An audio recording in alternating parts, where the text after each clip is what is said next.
Hello and welcome to AdaptNation, the show where we look at adaptations from across the nations. And this week we're looking at Harry Potter movies. My name is your good friend Owen Adams, and I'm being joined by my good friend Jonathan Cadott. How you doing? I'm doing just fantabulous.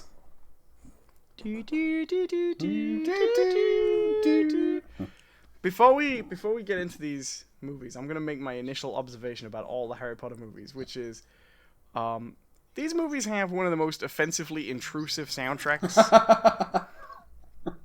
And I'll get into how I feel about the films in a wider sense, but this really does feel like you're trying to listen, but somewhere someone's cast a spell, shall we say, to drown out everything you hear with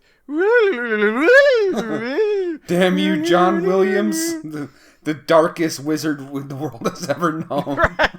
It is always shouting Harry Potter music at you over every moment loudly. It's really strange. How are you, John? How you doing this week? I am doing pretty well. It's been a little busy.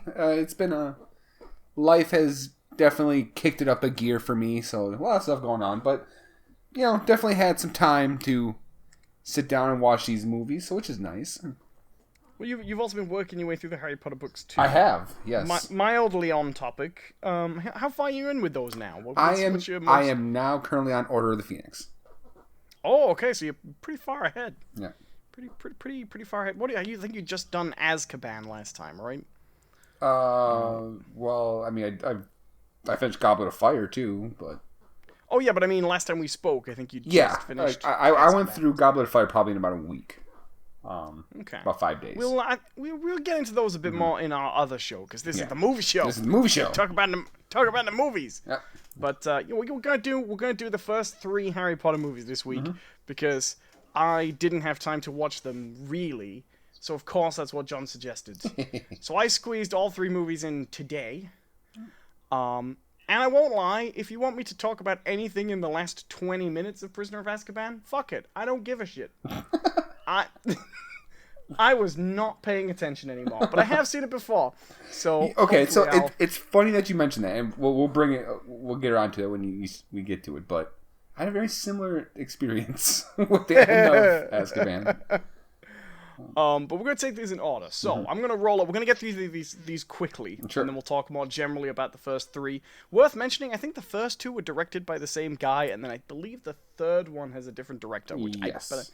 I forgot to look this up because I'm dumb. But Christopher Columbus. Chris Columbus did the first 2. Christopher Columbus. Well, his name's Chris Columbus. He discovered that the world was round, and then he made some Harry Potter movies. And then enslaved and murdered a bunch of people. Yeah, and didn't do the first thing either. No. We knew the world was round. Let's do it. So the first movie, Harry Potter and the Philosopher's Stone, or Harry Potter and the Sorcerer's Stone, depending on which version you're watching. And for trivia nerds out there, that's not just a change in title. Every time they refer to either stone, if you're in Europe, you get one cut of the movie, and if you're in Britain, you get a different one. They filmed every reference to that stone. You mean the twice. United States? Oh, sorry, you're right. What am I talking about? Yeah, I mean Brexit's coming, but yes. I feel like that franchise, surely it's got enough clout now that they could just go, no, we're just gonna use the title that it's supposed to be. Sorcerer's Stone. Philosopher. No. Doesn't even make sense because the Philosopher's Stone is a thing. All right. So let's talk about it.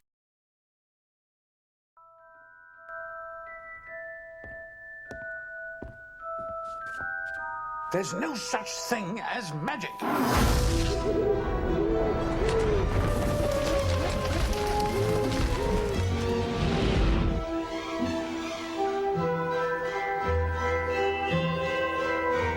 Dear Mr. Potter, you have been accepted to Hogwarts School of Witchcraft and Wizardry. Soon, you and your schoolmates will join us here, and your education in the magical arts shall begin.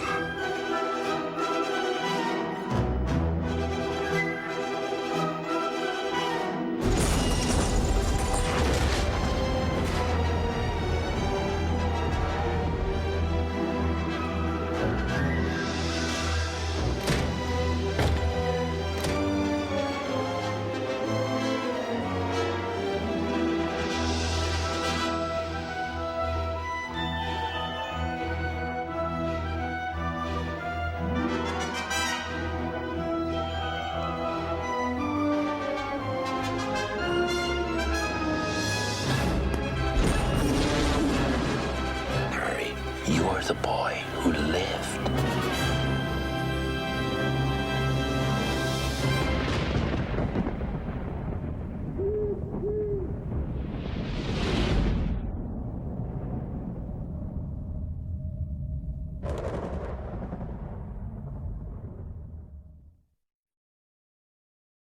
Harry Potter and the Philosopher's Stone.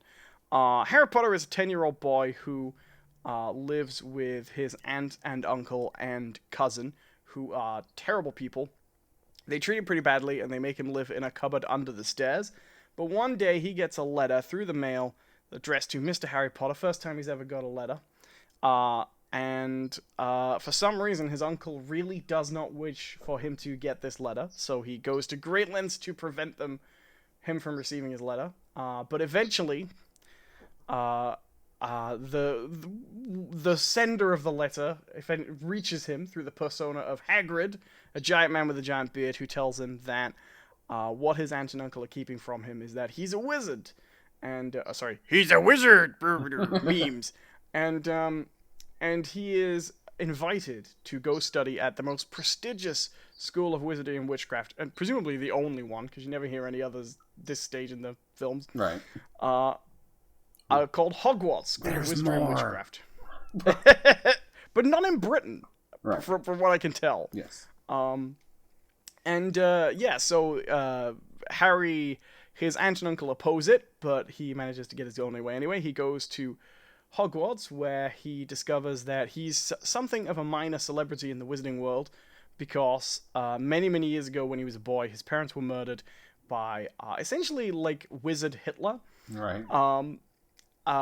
And Wizard Hitler attempted to kill him too, but when he tried, for some reason the curse backfired, and Hitler died instead, and Harry Potter survived.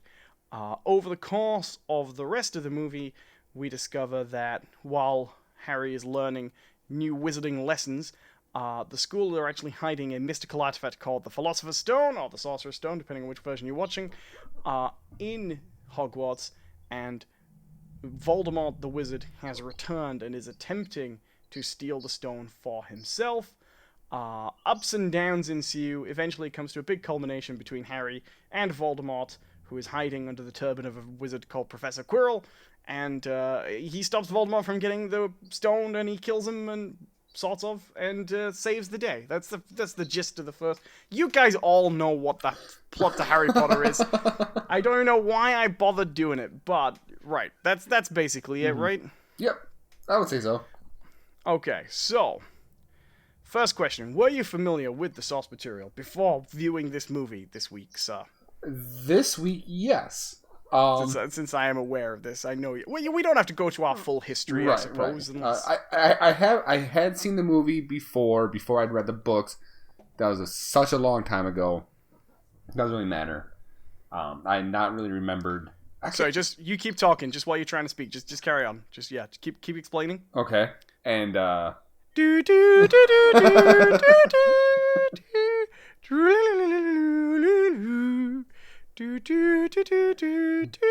Sorry, is that distracting?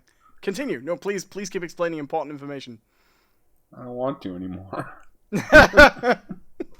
I'm afraid John Williams is going to come back. That's a great compliment to my singing, though. Sorry, I will not do that again, I promise. So I did. I'm just nervous. Damn you, John Williams. Just no. So I just recently read the book and I decided to watch the movies. I was trying to go into like a 3, like watch every 3, you know. So I'd read the first 3 books and watch the movies, and then read the next 3, then watch the movie, and then I figured I'd read the last book, and then there's 2 movies for that one, so it's pretty close. Right. Yeah, I pretty much did that. I almost finished Goblet of Fire by the time I watched these movies again, and yeah, so I would say I'm familiar. I am familiar with the source material. Yeah, and I mean, I think that's how many books were out by the time this movie came out. So, yeah. So you'd if you were an avid Harry Potter book fan when this came out, that's how many books you'd have read. Well, see, this came out in 2001, the movie. Uh-huh. So how many books? I'm pretty sure it was Goblet of Fire because I went to see this in the theaters the week it came out. The only time I went to a movie with my mother, weirdly enough, and that was the book that everyone was talking about in Harry Potter 2, Goblet of Fire, that had just come out. Yeah, Goblet of Fire came out in July 8th, 2000. So, very close. Yeah. Yeah, and this, I would say, for a lot of people, this kicked off the Harry Potter boom, right? Mm-hmm. Like, the books were pretty well known and popular before the film. Right. I mean, like, I remember Goblet of Fire being just, like... I think Goblet of Fire was the one that keyed me into just how big these books were. It's the same. Yeah. People were telling me how good Harry Potter was when Goblet of Fire came out. Mm-hmm. And then I went back, and I'd read the first one, and I'd read Azkaban. I hadn't read Chamber of Secrets, because for some reason I could never get a copy of that for a long time. Yeah. So my personal history, as I've just said, is yes, that's what I'd done. And so I was pretty familiar with this going in. So do you think it works as an adaptation, John? Harry Potter and the Philosopher's Stone? Yes, and a very weird thing happened because of this. Okay. This has a very strange effect. This doesn't happen very often with adaptations. But I think this is a rare occurrence. This is just as Harry is a rare occurrence that, you know, he survived a curse. This movie has a strange effect. It is very, very close to the first book.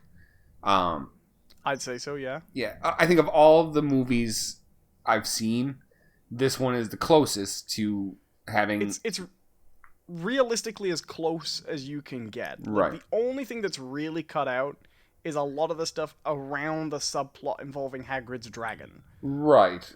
I mean, Hagrid's dragon is there, but it's dealt with very quickly. Immediately. Yeah. But the weird thing is that watching the movie and realizing how close it was had a weird inverse effect on me, where I watched the movie and I'm like, huh, that really was the whole book, wasn't it? And it kind of made the book worse in my mind. I think that's fair. And that's fair. I think that's a very strange thing when it comes to adaptations. You don't see that effect very often. This is I'm going to call it the Cadet effect. So I think what's interesting about this one as an adaptation is it's not where the later films will go just yet, but they develop a nice visual style immediately for what the Wizarding World's going to look like, and it's pretty cheap. Stupid. The budget, just right. I think the budget of this one compared to later movies, it's obviously much lower, but they really go for it. They try to be very authentic. I hear J.K. Rowling really fought to make sure it was a British cast in a British setting because they wanted to like reset it to the US, and I don't think that would have worked necessarily. No, I don't. Because so here's the weird thing like about that. I think we've discussed this before. I mean, I'm speaking for myself. I don't speak for everyone in America, but like England already has like a sort of weird whimsical, right? Like thing to it. Like it's hard to explain, but like just everything seems sort of like, I hate to say like silly, but it's kind of silly, you know. Well, part of the issue is Hogwarts doesn't just need to feel like a magical school, like the college in Skyrim. It needs to feel like a British boarding school as well, right? And that's a big part of it. But no, I know exactly what you mean.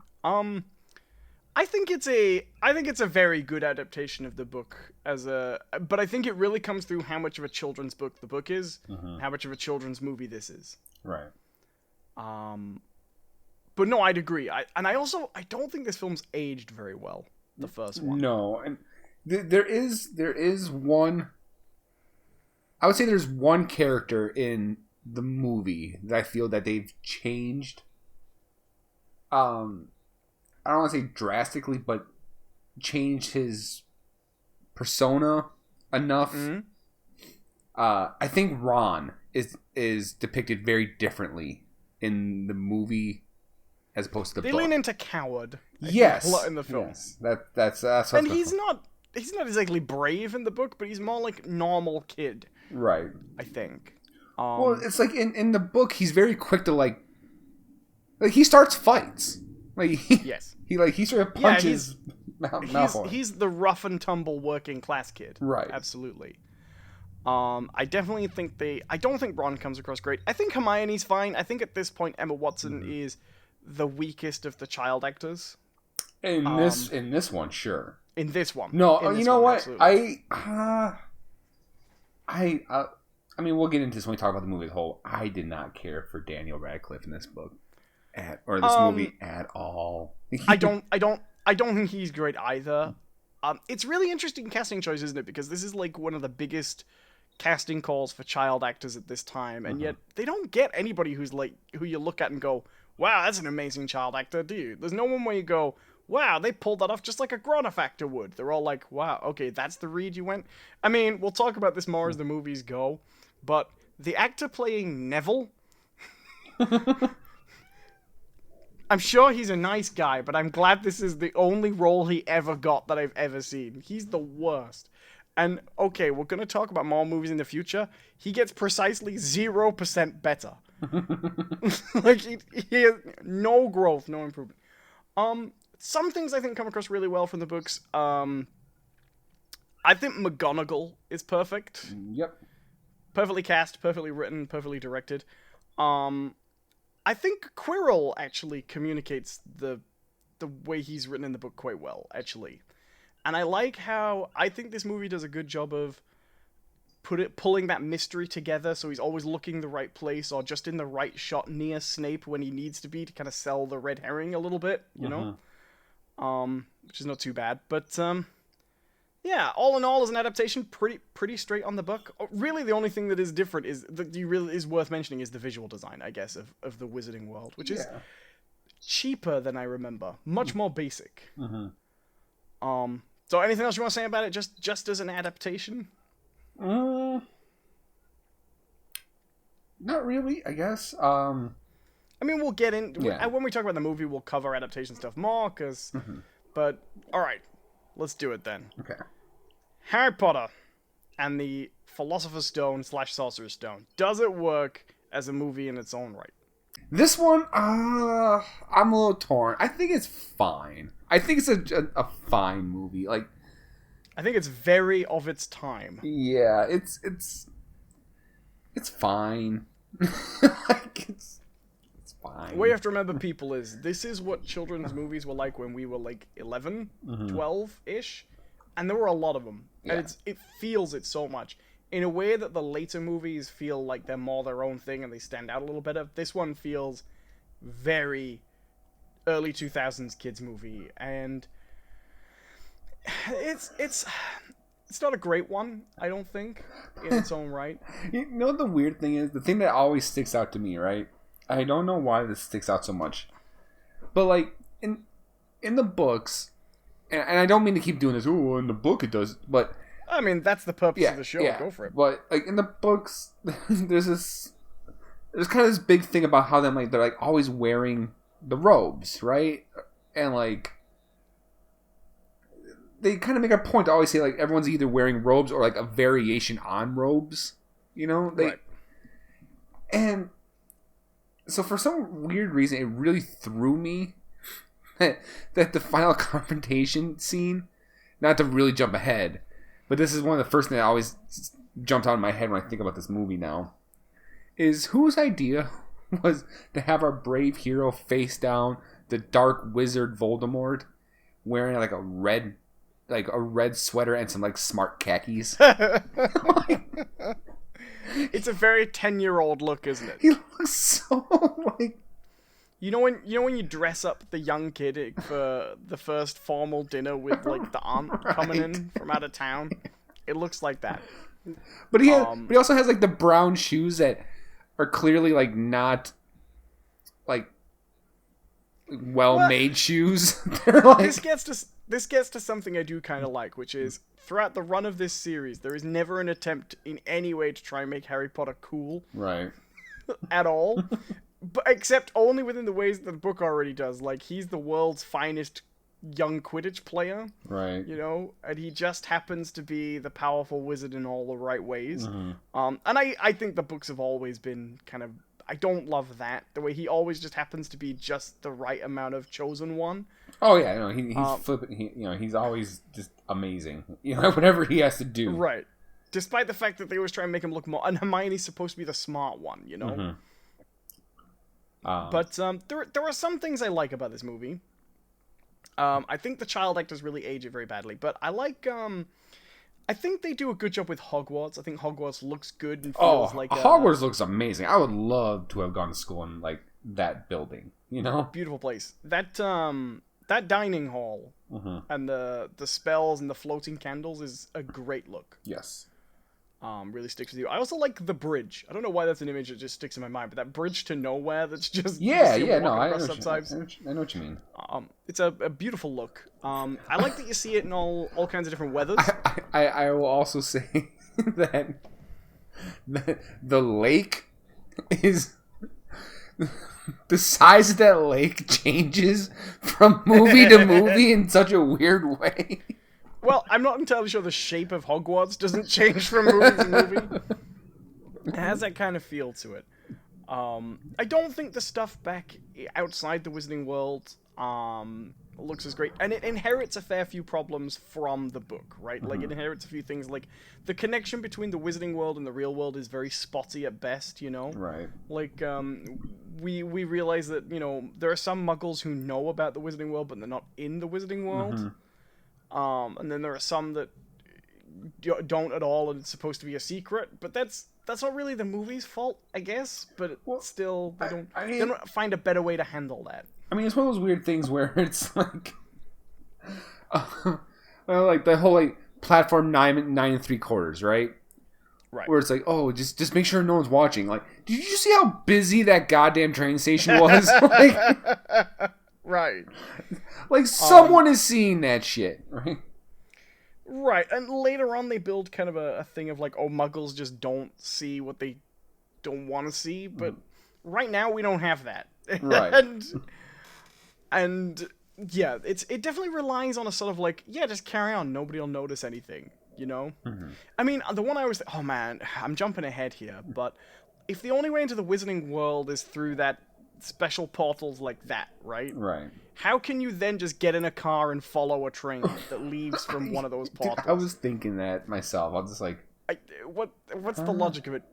This is one of those franchises where you have to put away any kind of idea of following the logic between how the two worlds connect and just go by, when you're in Hogwarts, it works as they've established in the book earlier that things work. Mm-hmm. Not even how they establish in previous books. How do they say it works this time? That's how it works. Right. But, I guess my big disappointment rewatching this one is, I have a fondness for Harry Potter as someone who read them as a kid. I liked the first book when I read it, but I don't go back and read that one very much because it's obviously for younger kids, I think. The same with the film. Upon rewatching it, I must admit, I don't I find it quite difficult to actually get in this movie. The only reason to watch it is if you're watching all of them and you want to like go through the plot points. You know what I mean? There aren't really any moments of tension. Even like the big spooky moment where they're going through the forest and they find Voldemort's killed the unicorn. It's drinking its blood. It's a scary-ish image, but there isn't a lot of tension to that scene, is there? No, and what's actually kind of funny about how they do it in the movie as opposed to the book, right, is that, I mean, the scene kind of plays out the same. But they kind of make a point in the book to introduce and establish the centaurs first. Right. And then, like, in the movie, it's like, one just shows up like, oh, hey! Centaurs exist! Yeah. And then I'm going to tell you something kind of important. Oh. And this is... Okay. And this is our first example of how the Wizarding World has just no regard for the basics of health and safety. Right. So Can you imagine if, like, you'd done something wrong when you were in high school, right?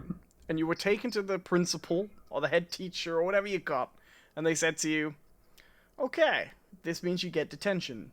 You're going to spend your detention repairing the faulty circuit boxes in the gym?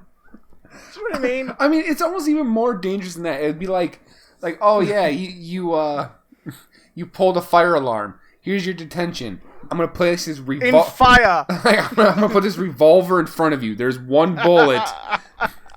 And for the next 2 hours, spin it. You know? I mean, the centaur comes out and he's like... So they find this dead centaur, for people who haven't seen the movie. And... Unicorn. Sorry, unicorn. Sorry, they find this dead unicorn, and Hagrid says, something's been killing unicorns. Mm-hmm. And, okay, that might just... Because for all we know, at this point in the movie, unicorns are just like horses in the Wizarding World, right? There's nothing special about them. Maybe they're just horses. But then, when they find it, the centaur comes out and he goes, only the most depraved and evil of creatures would kill a unicorn. And they sent 4 children, to go deal with the unicorn killer. And not even all with Hagrid. They split them up. Right. Two kids on their own with a lamp. Yeah, it's like it's Hermione and Ron by themselves. Or no, how did that go? It's Hermione, Ron, and Hagrid. Right, and then it says Draco, Malfoy, Harry, and Fang. Yeah, the dog, who's a coward. Hagrid makes a point of saying, "Oh yeah, he's a coward."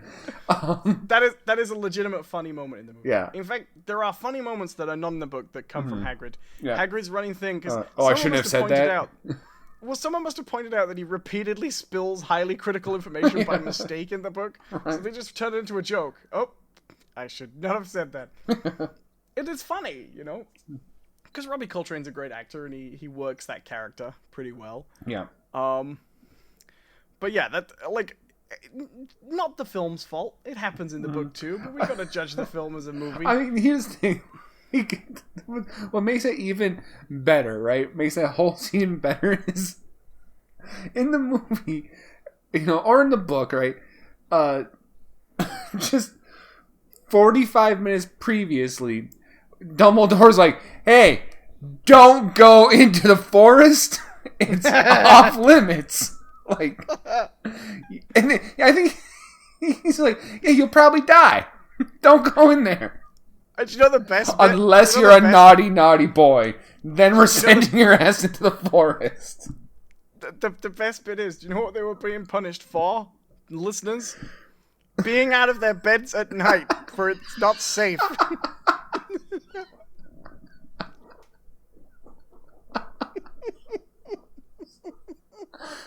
I know the best, and using forward knowledge. Like, I know it's not fair to use forward knowledge, but in the later books and movie, we find out what else is in this forest. And it doesn't stop at Voldemort. This forest is a goddamn nightmare. Like, this is Australia. Like, everything in this forest is trying to kill you. Let's they have send kids into it. They have a very blasé attitude about this. I mean, they do have a killer tree on Hogwarts grounds, so I guess there's just a whole different sort of scale for. So.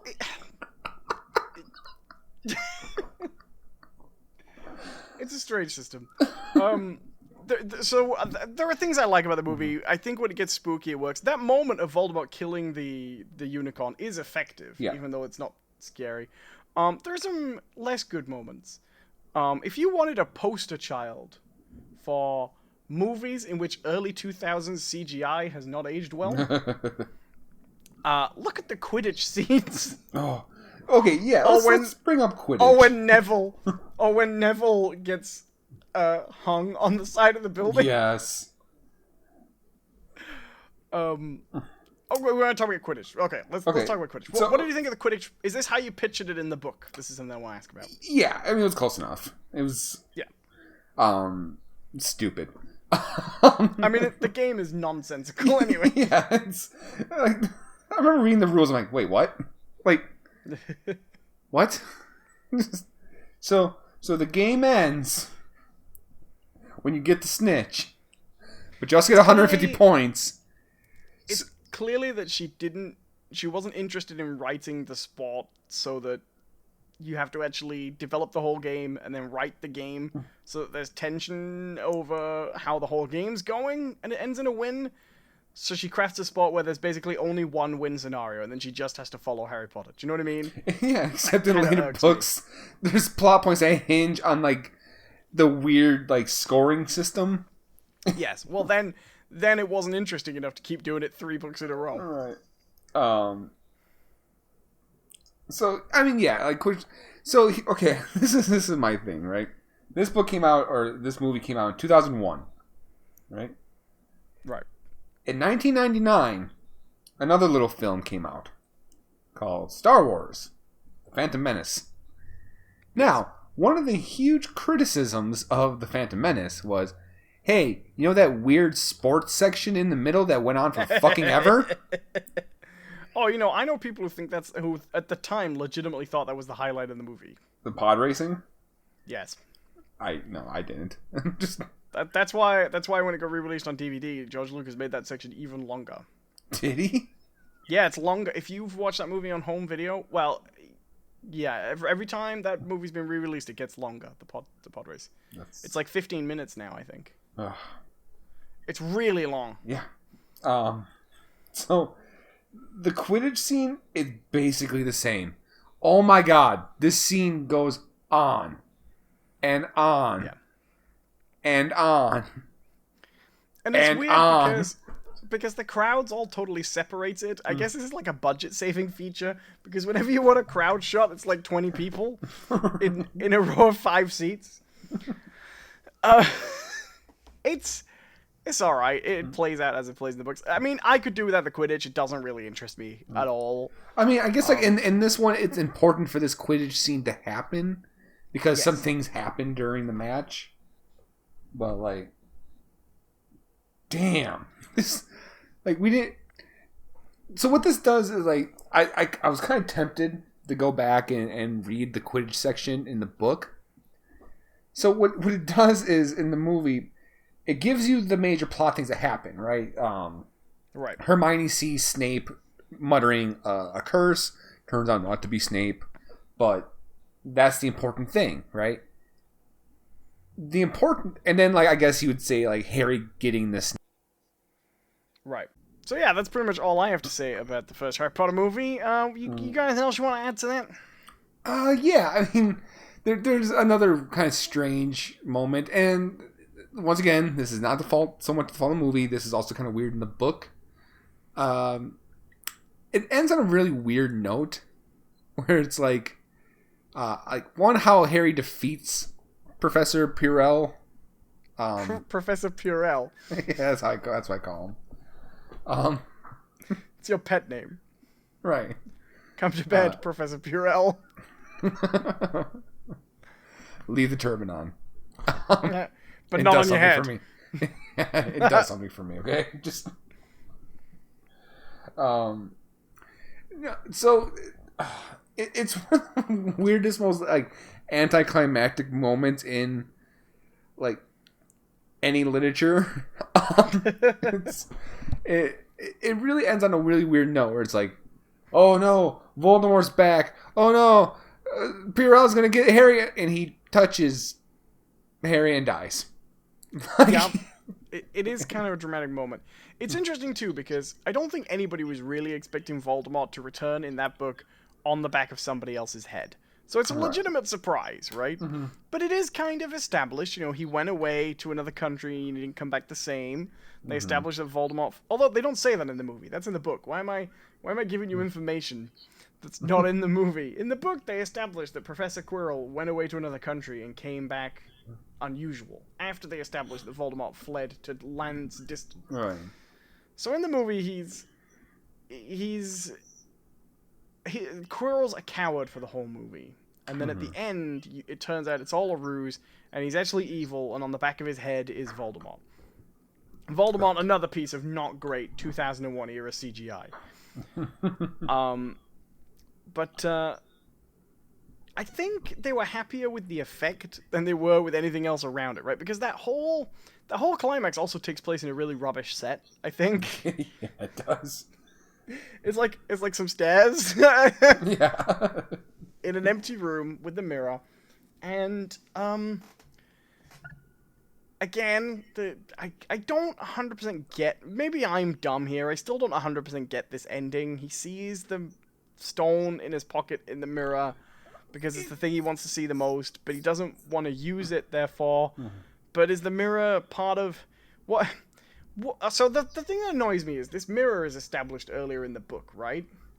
How would Harry have found the stone if Dumbledore hadn't moved the mirror there? If he hadn't found the mirror earlier? Or is that just a piece of luck? Is the mirror an integral part of this system? Or is the mirror there by accident? I think the mirror is supposed to be there, right? Because Dumbledore says, "Oh yeah, this will be moved tomorrow." When he finds it in the classroom, right?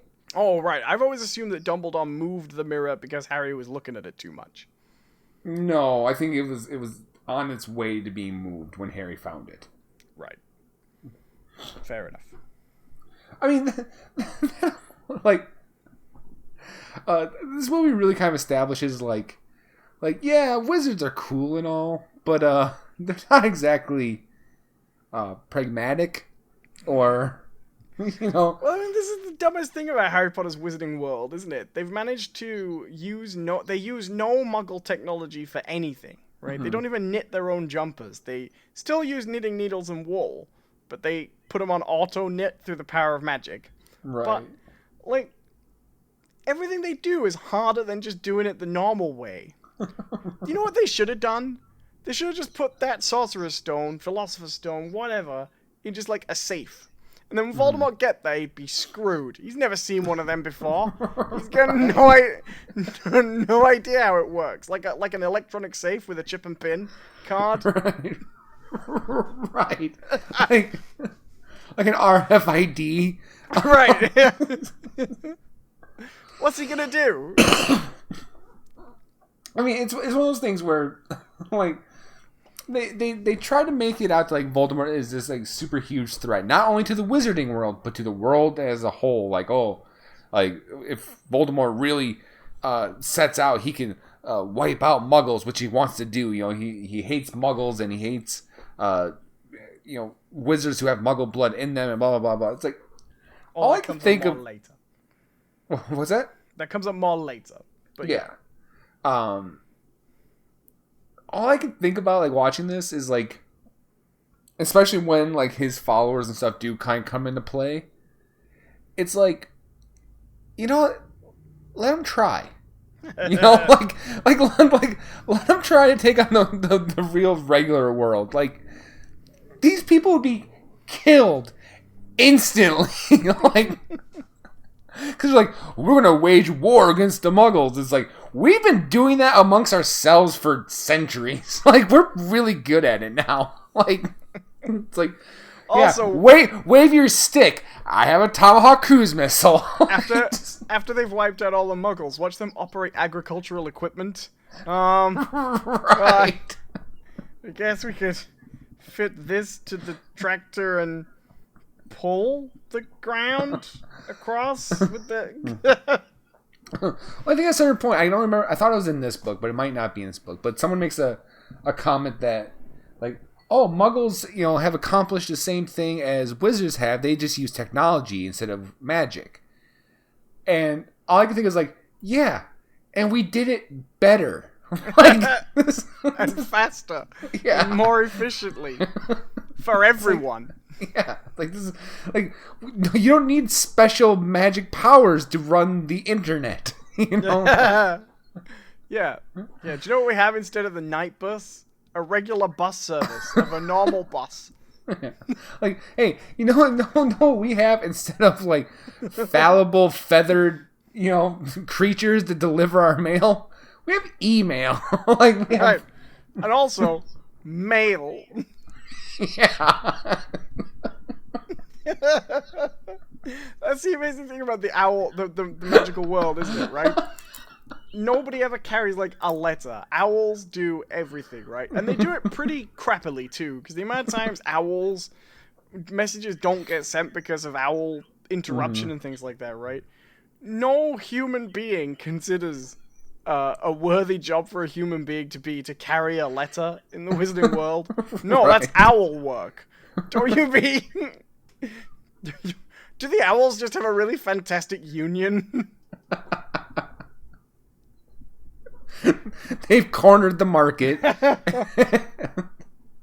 This is like you generally don't worry about like. This is another thing that happens later on in the series. I won't bring up like names or whatever, but a character asks Harry to send him letters, but keep switching the owl, right? Because at a certain point, he's afraid someone will notice the same owl coming to him and intercept the owl. No one in the history of the mail has ever gone, hey, make sure you have a different person delivering that letter, because I'm worried about someone intercepting my postman. It's funny too because no one would be going if they're watching you enough to see the same owl come to you every day. They're already watching you. Yeah. They're already they can intercept They figured your it out.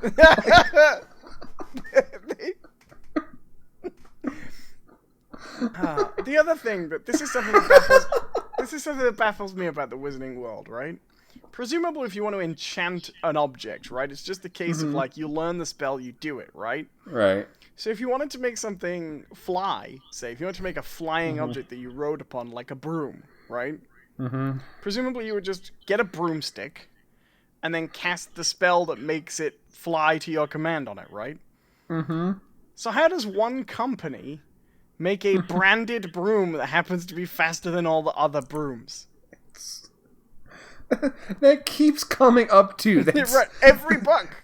Every book there's a new, faster broom. Like, and why does it have to be a broom? Are they like, inventing? Are they inventing new broom magic? Well, my thing is about it is like, we really should get on to the other book. we should, but like, this is something that's been kind of bothering me. All right, why brooms? Okay, like I get it. Like I get it. Witches fly on brooms, and that's why. So it's like a ha ha ha. It's a cute little wink and nod. I get that. All right, I understand that. But like, what about it being a broom makes it like a flyable device? Like, could it just be a stick? Like, doesn't need the bristles at the end. And if it's a broom, does it also clean? Like, is there, is like... Right, and to jump ahead for a moment, we established in the second book that you can make a flying car. So why aren't they all just traveling around in their own... Like, take off the wheels, but why don't they all just have wizard cars? Right. They're just brooms for 4 people. Boxes, I mean, there's actually another point later on in the books where they're... Like, the broom companies are trying to, like, strong-arm the magic carpet people. Because, like, you can hold more people on a carpet. I'm like, or a fucking plane. Like, just... Yeah. It's a strange choice. And Yeah. the thing is, and none of this avoids all the hazards. Like, it's not safer on a broom than in, like, a little one-man plane. Anyway, so that was Harry Potter and the Philosopher's Stone. It's very much a... is it a good member of the AdaptNation or a bad? It's fine. It's very much a kid's movie, I think. Yeah. All right. Next, we're going to talk about Harry Potter and the Chamber of Secrets.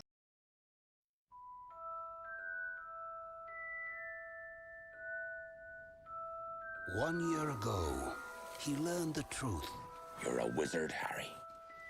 and his first year at Hogwarts School became legend. And so, for Harry Potter and his friends, another year begins. Bloody bird's a menace. Their education in the magical arts continues. Pixies. Laugh if you will, Mr. Finnegan. See what you make of them. No! Old rivalries grow stronger. Slytherin's got a new seeker. Malfoy. You'll never catch me, Potter!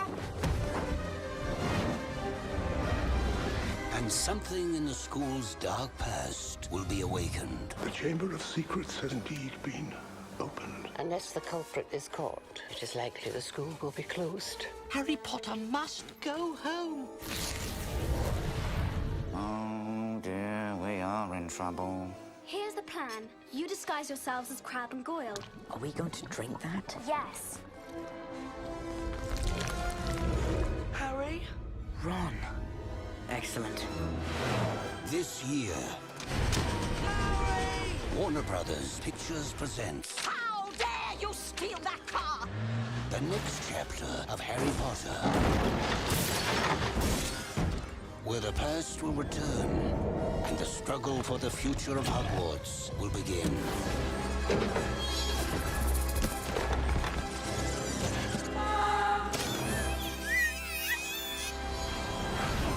Harry Potter and the Chamber of Secrets. Let us hope that Mr. Potter will always be around to save the day. Don't worry. I will be.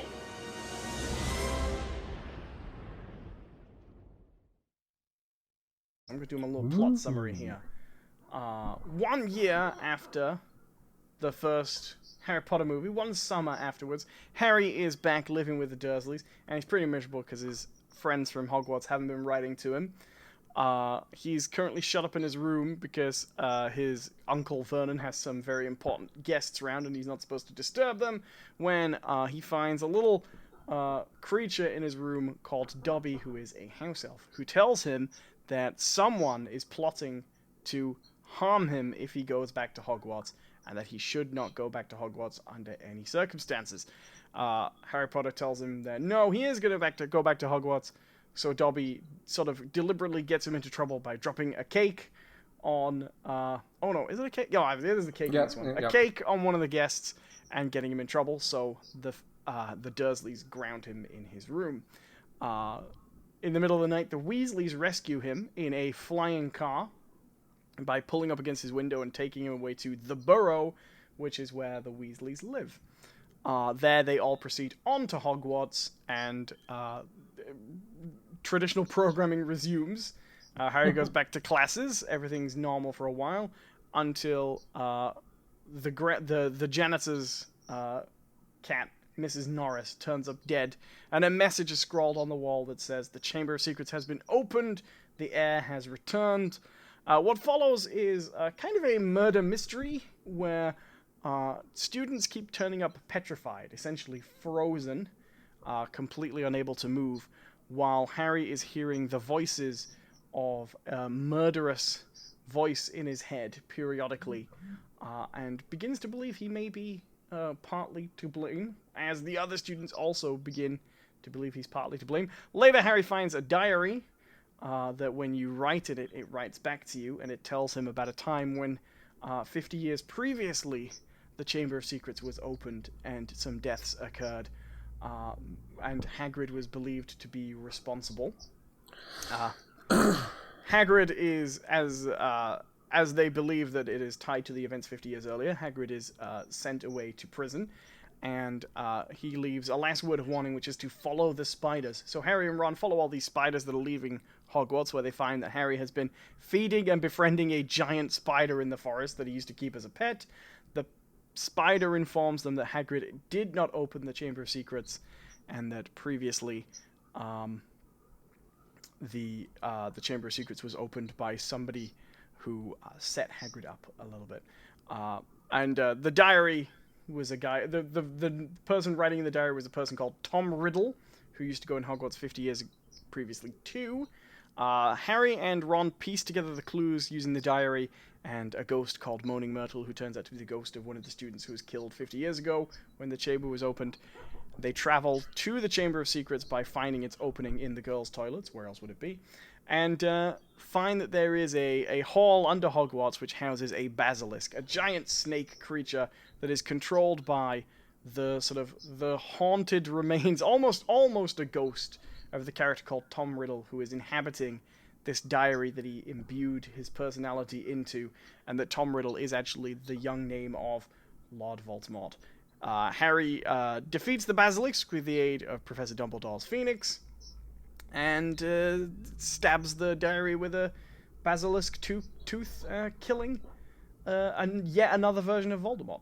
Did I miss anything hugely vital? Maybe Ginny's involvement. Well, Ginny, yes. Ginny, if we're talking about the books. Not so much Ginny if we're talking about the movie. She's less involved.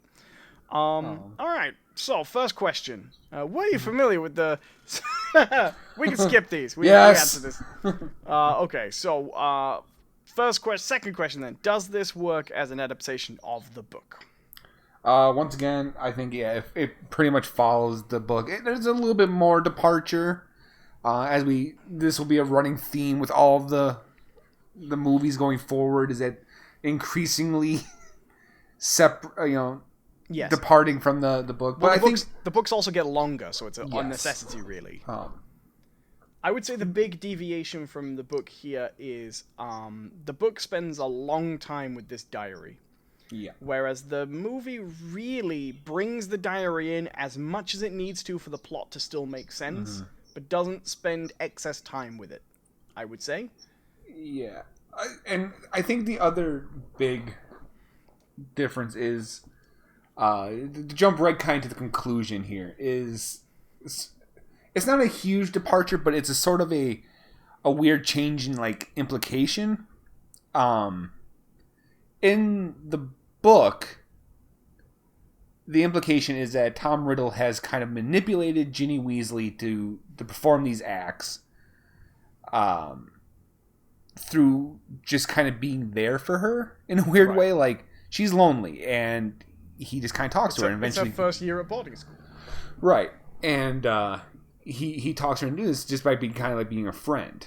They do suggest there's a magical element, but it's more like the kind of, almost like The Shining. The longer you spend in the hotel around the malign influences, the more it starts to work on you.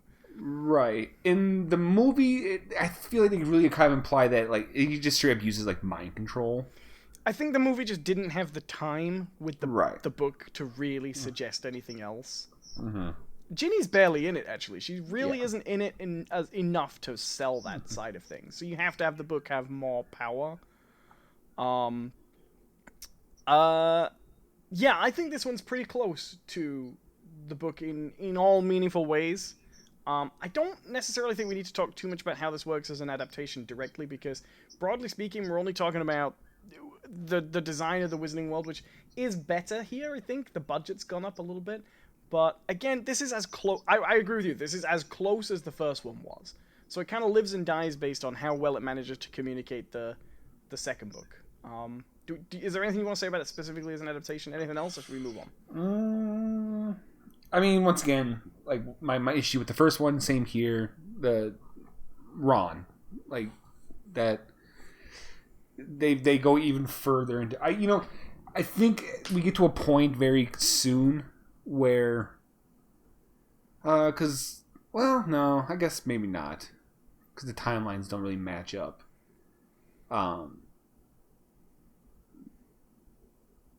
maybe not. So I guess what I'm saying is like I almost feel like we almost get like this weird Ouroboros effect with Ron, where he's not very cowardly in these books, and then he is kind of cowardly in the movies, and then you start to see more cowardness come out in the books. Right, maybe. Yeah, but the timelines don't really match up. But I think Ron, the difficulty is they wanted to make Harry look braver, whereas I think in the books at least Harry's supposed to seem very normal, very baseline, whereas in the movies they want him to be a little bit more of a hero rather than just a normal kid who usually does the right thing, you know? Right. What I will say, adaptations, I think this movie's got some really good casting. I think Kenneth Branagh as Lockhart is excellent. I couldn't imagine that any better from the book. Do you know what I mean? No, right. Yeah, that was absolutely spot on. That was only a small role, but I like Professor Sprout, Miriam Margolyes. I think it's a nice little bit of casting. I thought Tom Riddle was good. Tom Riddle was good. You know, I thought was actually really cool. How they made the journal work. That was really kind of cool in the movie. That was a legit cool effect how they did. Very nice visually, very nice visually, and it's only a little thing. Spooky, you know. But even the I am Tom Riddle, I am Lord Voldemort moment, kind of nice. Okay, hold on. Let's pause on that. Although moment. Rushed a bit. Really, it would have been much more interesting, to me, if Tom Riddle's middle name wasn't Marvolo. Well, yeah, but that's in the book, you know. No, exactly. I get it. Like this is a grumble I have with the book as well as the movie. Like it can't be this weird like revelation where it's like, oh my god, if you piece the words together, it says I am Lord Voldemort. When you gave him the most like, my name's Lord I Am. Oh, what's your middle name? Voldemort.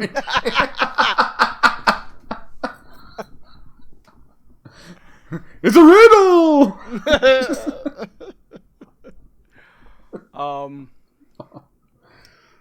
But I mean, it's a good, suspenseful moment. It's just like a really. You know, it would have been okay if they'd introduced Marvolo earlier. If they didn't leave it to the last minute, because if they introduced it earlier, yes, you might guess it, but at least you'd have it in your head. You'd go, "Oh, that was hiding in plain sight the whole time." But without seeing the Marvolo sooner, it's not hiding in plain sight the whole time. It feels like she just suddenly bought a whole load of extra letters to make it work. And the thing is, I bet you could have a better anagram for Voldemort, for Lord Voldemort. I bet you could do one. You've still got Tom in there. Well, let's see here. We can bring up like an anagram generator. These exist. Okay, let's do it. Anagram maker. Here we go. Okay, so hold on. What I'm going to do is, let's assume we're still going to go... Okay, here we go. I'm going to put Lord Voldemort in. Anagrams. Delmore Dorvault. That was alright. DDT Mo Rollover. Yeah, there's a lot, you know. Elmo Old Tor VD. You know, there's different shapes you could go with. Dev Drool Morty. Alright, let's do it. Let's just talk about the movie. Alright. Yeah. Chamber of Secrets as a movie. What do you think? I mean, I think it's a substantial improvement on the first one.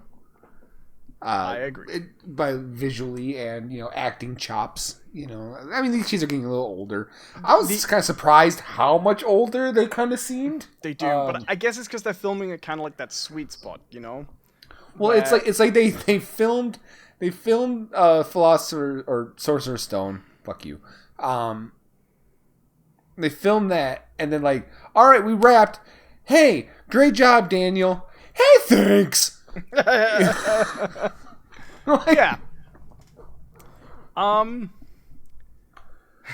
Yes, everybody's a little lower. The acting is so much better. Like, it's gone from insufferably bad to I can forget about it for a minute now. You know? Right. The acting's substantially better across the board. So here's the thing. I think this is probably one of my favorite Harry Potter movies and maybe books. I think it comes from that golden era where it's still about the stuff most people associate Harry Potter with being about. Mm-hmm. But it's a much more solid story. I mean, fundamentally, the nice thing about it is the murder mystery works, you know? Even though nobody gets murdered. But you know what I mean? The trying to identify the culprit and the basilisk climbing through the walls and the clue that... You know, like, all this thing about him hearing voices and then the later revelation that, oh no, he can speak to snakes and there's a snake that's been climbing through the walls all the time. It works, you know? It works fine. I think visually the tone is beautiful. I think it finds a nice balance between where the first movie jumped between moments of like utter childlike oh, we're opening presents on Christmas, to, oh, two kids are going to confront a man who eats unicorns. Right. Chamber of Secrets is much, much, much more consistent. There are the kids who get petrified. They're played like deaths, but they're not incredibly graphic, horrible deaths, and those kids come back. So it's got a nice balance of sort of, it's fine as a family-friendly movie, but it's actually tense. You feel those kids... Over the course of this movie, those kids in Hogwarts get more and more concerned for their lives. You pick up on that tone that they feel under threat, you know? Mind you, this is the tone of every Harry Potter book and movie. They spend every year at Hogwarts convinced something's gonna kill them. So, and they're not wrong. Right. Like, I mean, all those kids who get frozen, for all intents and purposes, should be dead. Yes. But they every single one of them got really lucky. You know? Absolutely. But the tone of the movie is really good. That scene where you actually see the Hagrid flashback that's all black and white kind of works. Feels a little like it's better than I expected for the movie, and the fact that Hagrid, you find out why he was expelled and what went down there, and it's very fitting with, oh, there's a monster, some people died, the Chamber of Secrets was open, all that stuff.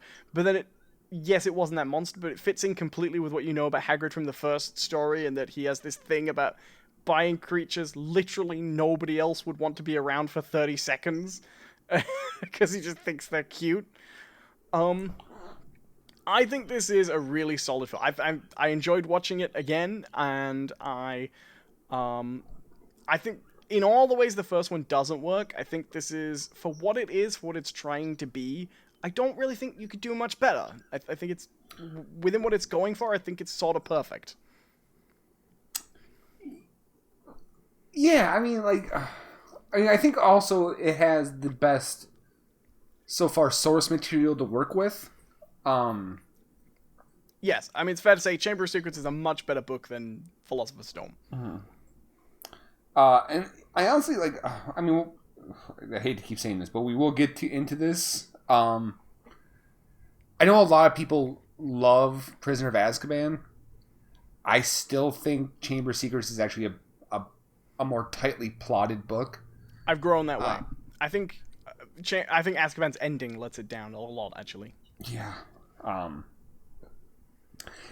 mean, the problem is, these first three books especially, all do this thing, and I don't know. I've really gone back and forth about, is this a symptom of them being designed for young kids, or is this a symptom of J.K. Rowling kind of being new to the writing game at this point? But like the first three books especially, and this one especially, well, actually no, Prisoner is actually worse than this, but this one does it as well, where they really don't tell you much through the whole thing, and then at the end they kind of really just hit you with something that wasn't really there through the rest of the book. You know what I mean? It's not necessarily a Deus Ex Machina, but like these explanations that they have at the end, and there's like these really long chunks of exposition at the end of like Sorcerer's Stone. Are you talking about like Fawkes? He's introduced quite late in the book to save the day, isn't he? A little bit, but not necessarily him. My big thing is actually with Ginny, right? Because like you definitely don't see this in the movie, and they do not reference this at all in the book. But the person who's been like putting the signs on the wall, or who's been painting on the walls and stuff like that, has been Ginny, Ginny Weasley. And in the book, they explain like, oh yeah, she went and killed the chickens, and she did this and did and did this, but all you get is like Hagrid, like, oh yeah, something's killing the chickens. But they give you literally no hint that it could possibly be Ginny, which makes it, to me, kind of a shitty reveal. I feel like there should be at least one little nugget somewhere in the book or the movie. It's been a while since I read the book, but I seem to remember there's lots of moments with Ginny where she's clearly sort of struggling at school earlier on. But it has been a while since I read it, so... I mean, no, I don't remember. I don't remember them. I mean, really up until this point, Ginny has like two like things that happen to her in the book before this reveal. One is, oh yeah, she has a crush on Harry Potter, right? They established that real early. And two, she finds out that Percy, her older brother, has a girlfriend. And she tries to tell the others about it, but Percy won't let her. Right. That's like it. There's no... There's really no reference to her doing anything. Like, if there had been, like, one scene, right, where they would have been, like... And this could have been in the movie or the book. If it would have just been, like, a real quick shot of Ginny, and, like, she had, like, a chicken feather on her shoulder. Right. Or just something like that. Yeah, something like that. No, I see what you mean. I think that's probably fair. Okay. So, I forgot what I was going to say. So do you like the movie? Yeah, I think it was fine. It's, the issue, like, there's a section in the middle that I particularly don't like, but it's not the movie's fault. I don't particularly care for spiders. Well, I mean, that's kind of the point of the scene, isn't it? They're supposed to be. And it goes on. It never ends. That scene goes on for so long. And, like, the whole time I'm like, oh, God, please make this scene end. That was also, like, a real shitty thing for that spider to do. You know what I mean? Oh, yeah. Well, I mean, it's perfectly in keeping with the character of Hagrid, though, don't you think? Like, sure. He is completely of his conclusion that every single one of his hideous creatures is the nicest, loveliest thing to ever grace the planet, and every single one of them's awful, except maybe Buckbeak. Right.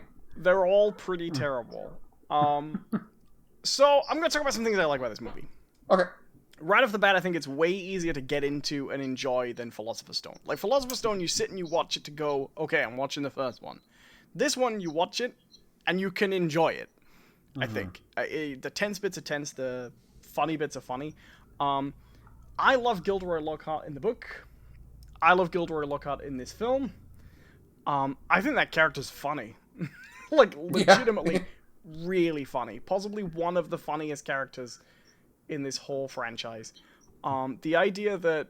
I mean, what I like the most about it is, as these books run, you get a different Defense Against the Dark Arts professor pretty much every book for a while. First three, you get a different person each time. And the idea that, like, okay, well, last time, turns out we accidentally hired Voldemort. Maybe this time we should get someone, you know, with some credentials and stuff. So they hire this guy who, he's basically like a celebrity wizard. Right. He's written all these books, and they seem to be like the equivalent of like Arctic survival books for wizards. You know, like, oh, I went and I survived against the trolls, and I mean, it feels very much like he's like the Bear Grylls. Right. Of. But he's completely shameless, completely self-interested. And as it goes, you have this... Early on, they play up this thing of like, oh, all the girls love him, and all the guys think he's basically full of shit. But But you soon discover that every teacher at Hogwarts also thinks he's full of shit too. Right. To the point where Snape seems to be actively trying to get him killed. I mean, this really does establish, like... So, like, this is going to be more of a criticism on, like, the series as a whole, rather than... But I think there's enough in Chamber to suggest this. There's this big running thing about, like, how Dumbledore is, like, the greatest wizard of all time. And how Voldemort is scared of him and stuff like that. I'm thinking, like, why? Like, this guy's a goddamn lunatic. Like, Dumbledore has to be stopped. Dumbledore is very oversold. Particularly the first two movies where he's played by the same actor, and you get a feeling that a stiff breeze could knock him down. I mean, Richard Harris, great actor, but he died very shortly after recording Chamber of Secrets. He was on his way during the filming of these. I'm not entirely sure he didn't go before the end of filming Chamber of Secrets, and they left some of it in, to be honest. He's not a bad Dumbledore. I think when Michael Gambon takes over, he plays it better, because you get a Dumbledore who seems to be connected enough that it looks like what he's doing is deliberate. You know what I mean? Right.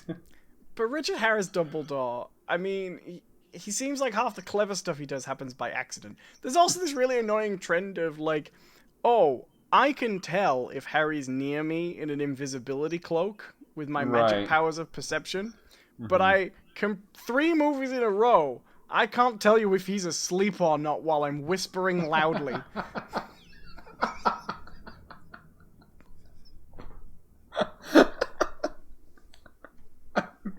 I mean, just some of the other things he does too, where it's like once again, he signs off on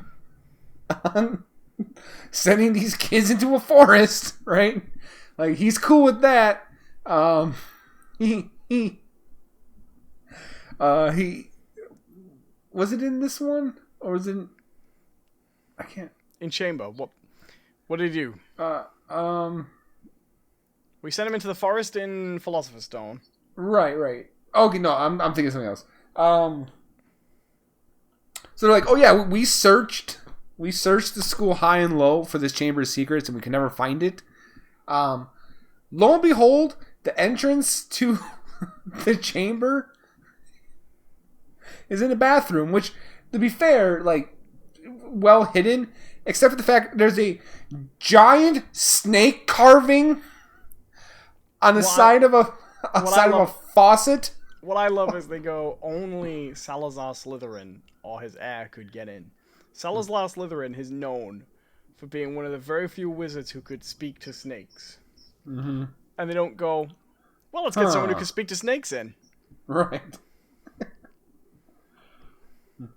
What I want to know is, every time did they... Because, like, snakes are always appearing in these, by the way. A lot of spells cast snakes and stuff. Every time a snake went past that bathroom, did they just open it up again? Like... Yeah, I mean, I think Dumbledore... The problem is she oversells Dumbledore, right? If she wrote him more as if he was, like, almost this absentee headmaster, and then you had the other moments... If he had all the moments he always does, but the rest of the time people weren't talking about how great he was, it would work a little better, wouldn't it? It wouldn't be quite so... But as it is, you're always going, oh, Dumbledore. Well, my favorite's in the first one, when Hermione says, don't worry, Voldemort, when they find he's in the forest... Who's the wizard he was always the most scared of? It was Dumbledore. As long as Dumbledore's in Hogwarts, will all be safe. And then the very next scene, Dumbledore's not here. He's gone. He's off. Well, it's also like... it's like, don't worry. Dumbledore's whole being is surrounded by keeping you kids safe. He also put a giant 3-headed man-eating dog in the school. And didn't block off the section. He just goes, hey, don't go there. Doesn't do anything else. These are not his priorities either, because he's blatantly aware that Harry's going to find the Chamber of Secrets. His plan relies on it. Yeah. He also introduces Harry to a phoenix that will be critical later on, and the hat, and things like that, all this information, right? His plan is fundamentally reliant on Harry being so loyal to Dumbledore that a phoenix comes to help him, right? Right. And then he even goes to comment on how unlikely that is, right? Dumbledore's running like a worship cult here, like a cult of personality. Right. He's the Jim Jones. If you can swear allegiance to Dumbledore the hardest, my bird will save you from the giant snake, but not otherwise. How many children died in the Chamber of Secrets and failed the Phoenix test first, right? Every year, Dumbledore opens it up, you know? Like, alright, who's gonna go to the slab today?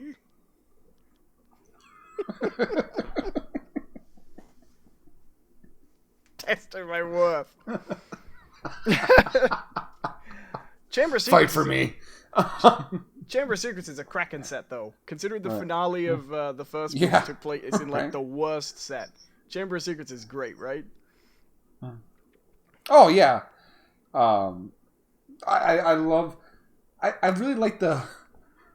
I mean, it's one of those things where it's also kind of like antithesis to that whole like, oh, it's a secret, but it's like, how did you guys not notice at all like this massive cavern under the bathroom with huge snake statues? Right. And... Say what you like about Muggles, right? But we've got to do the plumbing, so we find shit like that. Right. It's like we've actually got to get into the pipes. We don't just like build a whole new bathroom every time. I mean, when I saw that, all I could think was like, you guys don't have like a sonar spell?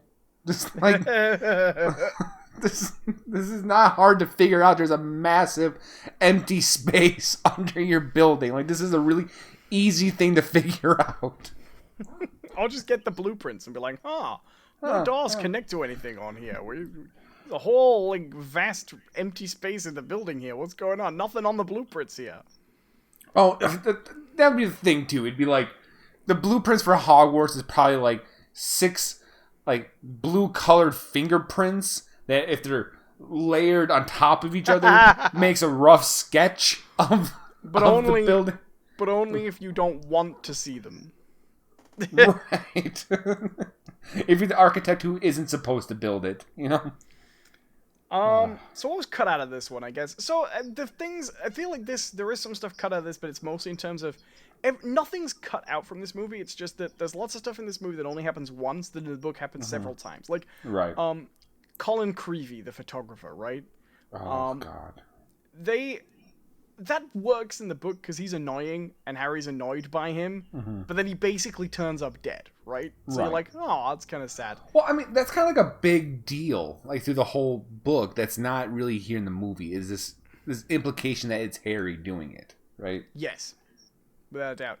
Even the moment where the snake's summoned and everybody thinks he, during the duel when they accidentally produce the snake, and they discover he's a parcel mouth. Yeah, it doesn't, because the big running thread in the book is he's hearing these voices, so even he starts to think he's doing it. Right. But eventually he realizes he's hearing voices because he can literally hear the snake and understand what it's saying. It doesn't really work. And you know what? Dumbledore didn't do anything in this one. He didn't. He just... Would the Phoenix have come even if Dumbledore wasn't there? I don't know. I don't know if I have too much else to say about this one, though. I can criticize it a lot, but I actually really like this one. I think this is... Yeah, it has a really good feel to it, good tone. And, I'm actually kind of glad it didn't really shy away from some of the violence at the end. Yeah.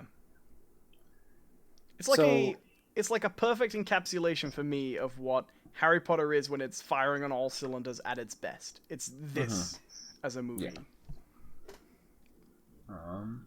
So, all right. Well, I'll ask you then. Do you think that this is a good citizen or bad citizen of the AdaptNation? A good citizen. I would agree. What did we say about Philosopher's Stone? Did we say yes or no? I thought it was fine. Yeah. It's a fine citizen. It's it doesn't vote in every election, but it hits the important ones. All right, Prisoner of Azkaban then.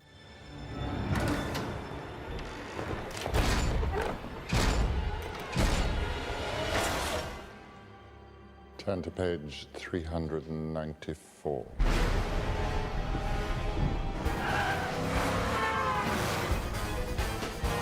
Let Lord Lady at 12 o'clock! 3, 2... Yes! Sirius Black has escaped from Azkaban prison. He's a murderer. Sirius Black is the reason the Potters are dead. And now he wants to finish what he started. I want you to swear to me you won't go looking for Black. Why would I go looking for someone who wants to kill me?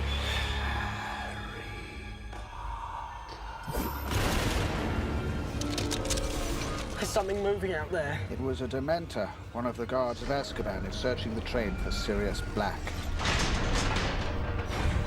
It is not in the nature of a Dementor to be forgiving.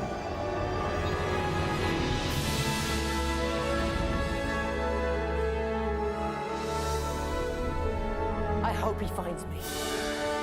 Because when he does, I'm gonna be ready. You must look beyond.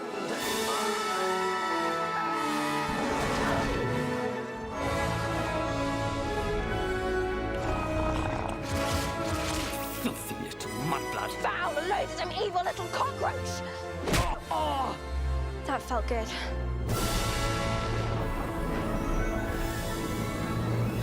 Expecto Patronum!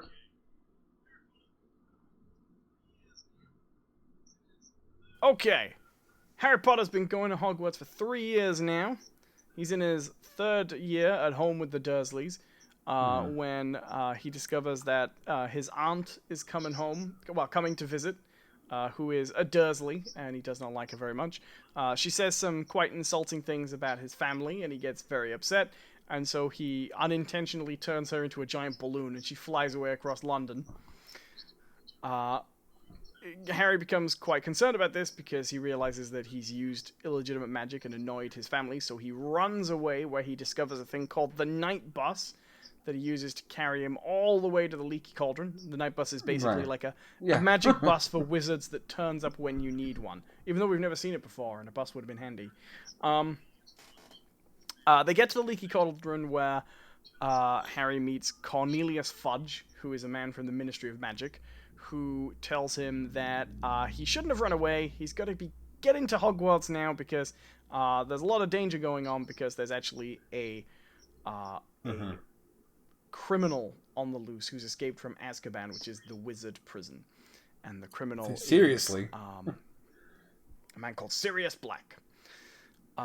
Meanwhile, while they're down there, we didn't really talk about Dobby much in the previous one, by the way,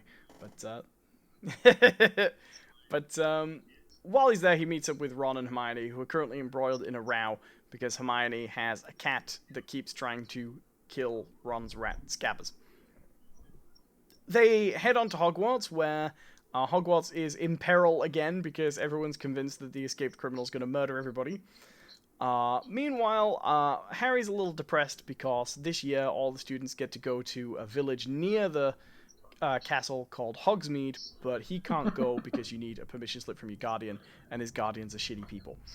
So, he doesn't get to go to Hogsmeade. Because he doesn't get to go to Hogsmeade, officially, Fred and George, Ron's brothers, give him a map that they discovered in their first year called the Marauders Map, which is a map that shows you where everybody is in Hogwarts, as well as a lot of secret passageways and things like that. Plus, you can basically make it blank when you need to. He uses this map to start traveling down to Hogsmeade, where he overhears a conversation between Cornelius Fudge and Professor McGonagall, basically explaining that Sirius Black is on his way to Hogwarts because he's specifically looking for Harry Potter, because Sirius Black is a follower of Voldemort who betrayed his parents when they were young, and he's the reason Voldemort tracked them down and killed them. And he's sort of trying to finish the job, essentially, and help Voldemort's rise to ascension by killing Harry Potter. So Harry starts to get very concerned. Meanwhile, they have a new teacher called Professor Lupin, who teaches Harry how to fight Dementors, who are the prison guards of Azkaban that are hanging around Hogwarts because they are looking for Sirius Black, and Harry has quite a strong reaction to them. Events progress. Eventually, they discover that Sirius Black has found his way into Hogwarts, and they start to track him down, where they do eventually corner him after Harry discovers that there's someone called Peter Pettigrew on the map who was supposed to have died around about the same time Sirius Black betrayed their parents. But they track him down. It all comes to a culmination in the Leaky Cauldron, where they discover that Sirius Black has indeed returned to Hogwarts because he's actually coming to kill Peter Pettigrew, who has been in hiding all these years as Ron's rat Scabbers, and Professor Lupin is also his old friend. Professor Lupin is a werewolf, and there's a big... This is where it starts getting very confusing. There's a big culmination of events in which they all kind of have a confrontation, but it gradually turns out that Sirius Black was not the person who betrayed the parents. It was Peter Pettigrew, who is technically Ron's rat. And they capture Peter Pettigrew and clear Sirius's name in the movie, sort of. They imply that. That's not really what happens in the book, so it's kind of confusing. And after that, they go save a hippogriff with a time machine. That's the plot. So, that's what happens. Yes. Next. So, John, were you familiar with this? No. Did I miss anything hugely vital? Yeah, you're fine. All right. Yeah, you've all seen Prisoner of Azkaban. You know what it's about. Well, so I mean, we've been saying this John, the whole way. What did you think of this as an adaptation? Okay. I've got one big I think there's comment about this one definitely starts to deviate more than the others. I mean, here's the thing: like, none of these Harry Potter movies, no matter how far ahead, really deviate really from the plot. We're not talking like Game of Thrones level, where like, oh, someone died who wasn't supposed to, sort of thing. You're never gonna get that with these movies, but no. I think it's usually right.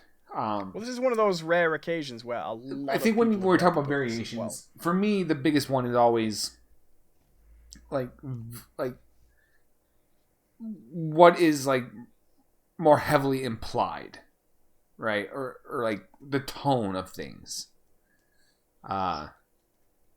I mean, I think like in the movie they definitely cut down amount. For sure. It's okay. So this is one I get kind of sad about. Because one thing I like the most about the books is, I think Prisoner is the first book that really,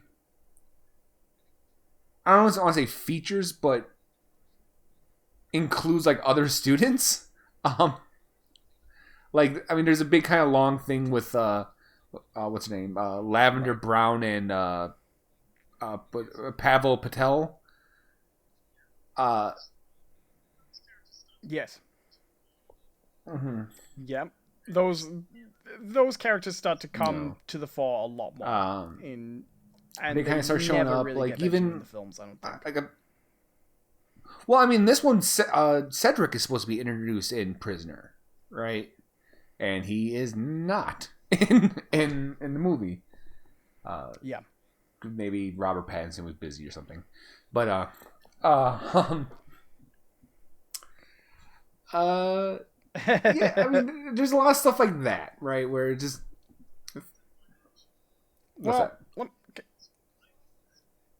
can I tell you my big issue with it? Mm-hmm. So I think this movie includes all the most important events of the plot. Well, I think it leaves out one. I have an important critically thing important as well. piece of I wonder if exposition. it can be the same.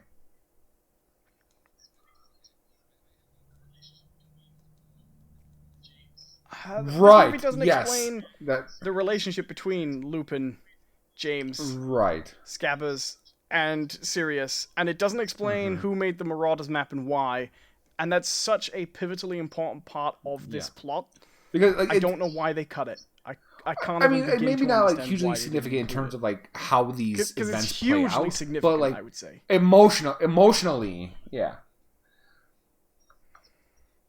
But why? If you want to know why, if you well, I mean, it doesn't really tell you why. So, in this book, so for people who don't know, in the book Prisoner of Azkaban, what we discover is that Professor Lupin is a werewolf, and when he was a student in Hogwarts, his three best friends, James Potter, Peter Pettigrew, and Sirius Black, learned to be animaguses, which is one of the most difficult things you can do in magic, which is to be able to transform into an animal. Essentially to continue being his friend while he was a werewolf, right? And out of some support and solidarity, right? Do they ever explain that in this movie? So you're left with this issue of, okay, so Sirius Black can turn into a dog. Why? I mean, they explain what an animagus is, but they don't explain... Well, and then like... Why are there... All of a sudden, there's all these... It wasn't even so much like, as like... In the movie. As like a bunch of brotherhood. Like, I want to say like they specifically picked the animals that they thought they could keep him in check. Yeah, like I remember that from the book, basically saying like, "Hey, we picked animals." A little bit. Like me and with Sirius explained, like me and James, we picked animals that we tried to become animals that we thought could, you know, basically hold Sirius at bay when he changed. But Peter could never pull it off. He went to a rat.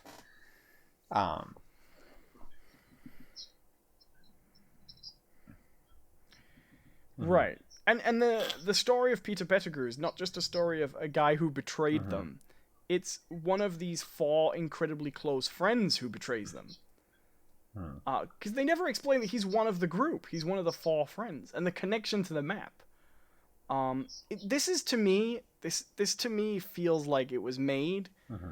Well, I mean, yeah, because like everyone who saw it... The big emotional impact, anyway, so right, like, is well, that... we don't have to put that in. Apparently there's a point in history, not like distant history, but where James and Lily Potter, Harry Potter's parents, know that Voldemort's coming for them, that they're marked next. Like, that Voldemort has decided he's going to kill them for whatever reason. I don't think they really give a reason. He just says, "You're next." Right. So they decided to go into hiding, and they're going to basically make it a huge secret, and it's a big spell. But the only way that it works is that they have to have one person to hang on to the secret. And for all intents and purposes, everyone thinks that it was Sirius, that they gave the secret to Sirius, and then he went and told Voldemort. Voldemort showed up, killed him, blah, blah. Which, that's a huge emotional impact, right? Because when Harry hears that, he hears that version of the story. And he's like, yeah. What you find out later, right, is that and that's Sirius, and kind of rightfully so, thinks that, oh, this is not a good idea. Me holding the secret isn't a good idea because everyone knows that James is like my best friend. They're going to assume me first. Like, they're going to come for me first and they're going to get it. So what I'll do is I'll actually give the secret to Peter Pettigrew because no one's going to think he is the secret holder. Like, you know, he's a little bitch. Like, no one's going to assume him. But turns out Sirius gets it wrong and Peter has been working for Voldemort and now has the secret. Right?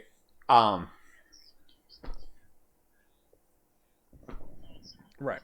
And in the movie, this is reduced to... we thought it's really poorly explained in the movie. Peter Pettigrew, who knew for some reason. I can't imagine watching this film. I mean, if you'd watched this film and you hadn't seen, and you hadn't read the book, that ending would just be a rush of sudden twists for no reason, right? Oh, whereas I actually agree. in the book, it's quite well still plotted. Don't care how it's executed because I mean, I think that there's like chapters at the end of that book where it's just exposition. So. Yeah, but I think, but I think that bit works for the most part because it's all been very established and clean. It's the time travel stuff I don't love, but yeah, that to me that is the big weakness with that movie, leaving out essentially the heart of the story, I think. And it's a pity because right, up yeah, until like that ending, I feel like it's they all make be a there, choice, right? You know, and it's definitely I don't necessarily fault them for it in a weird way, because we're dealing with the movie, right? When people are kind of going to this movie to kind of see like a spectacle, right? Having a 30 to 45 minute scene at the end where they just take turns explaining what actually happened may be boring. It could have been kind of boring, right? But what we get is that we actually get like a more extended fight scene with Lupin when he turns into a werewolf, because that's not really in the book that much. Yeah. It just sort of happens. Yeah, in this and then one it we rolls get to a the much time longer turn sequence. I think. Sequence with that, and then that goes like right into the whole Dementor scene.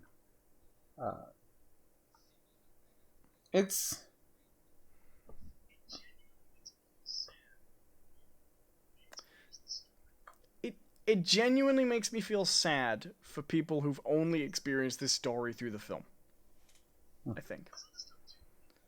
It feels like a loss to me. Anyway. There's other stuff too, like there's that weird bit, like we don't get that ending where... this really irritates me, actually. So, in the Harry Potter... In the book, Harry Potter and the Prisoner of Azkaban, we learn, as we do in the movie, that Sirius Black is Harry's godfather. And the way this comes around is, after all this, the sad ending to Harry Potter and the Prisoner of Azkaban is Harry learns that Sirius Black was innocent, but they don't manage to officially clear his name. So Sirius makes this offer to Harry, which is, when this is all done and my name's cleared, you can come live with me. You won't have to live with the Dursleys anymore. Won't that be great? But they don't follow through with that because they can't do that. It's that happy future is snatched away from him. The movie doesn't really establish that. It doesn't really establish that they haven't legitimately cleared his name either.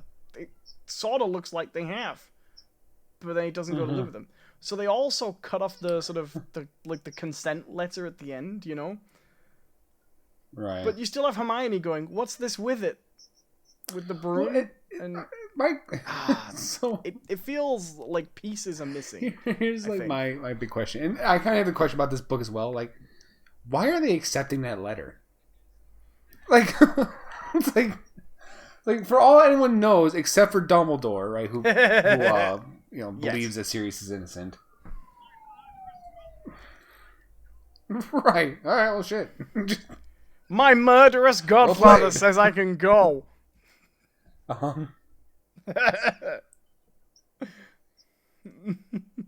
Right. Not that it comes up in this book. Maybe he got the Dursley signature after that. But the way it comes up in the book, it's like, this is what Azkaban was all about in the end. After all, wasn't this what we were fighting for all along? Harry's permission slip? You know what else I got in this movie?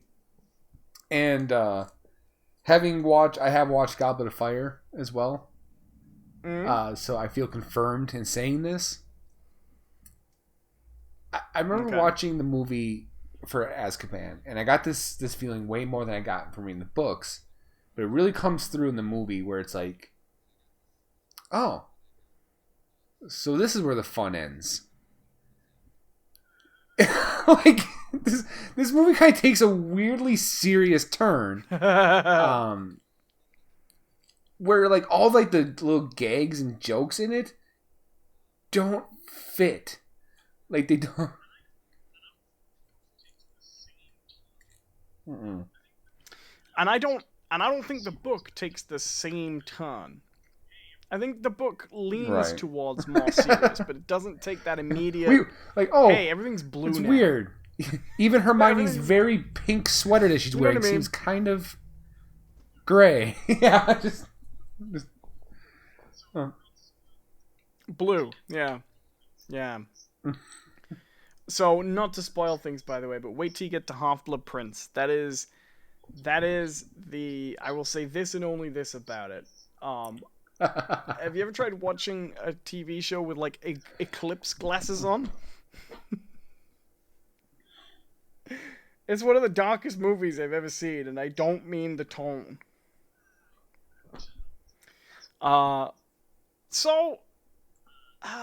Man, I wish I liked this movie. Mm-hmm. So I like this book. This was the second Harry Potter book I read.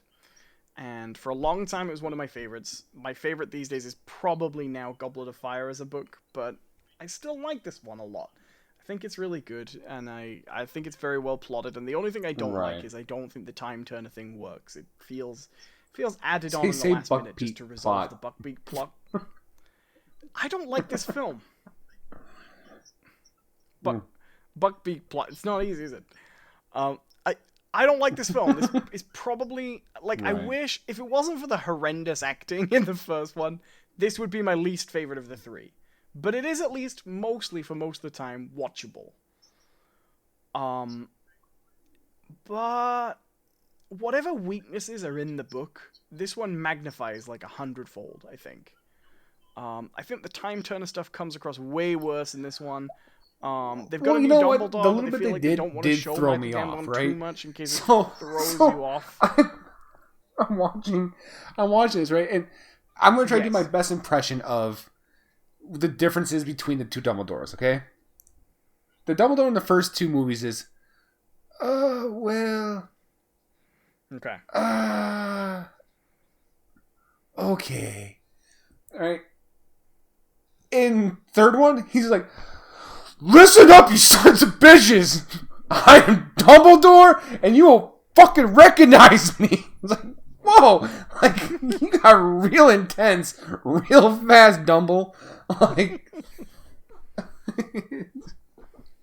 I feel like at a certain point, very different someone was explaining to the actor, like, okay, well, Dumbledore is an elderly wizard. He's the most powerful wizard, and he's feared among dark wizards for his power. Got it. No. There's more. There's like a lovable. No. I heard feared. On it. What?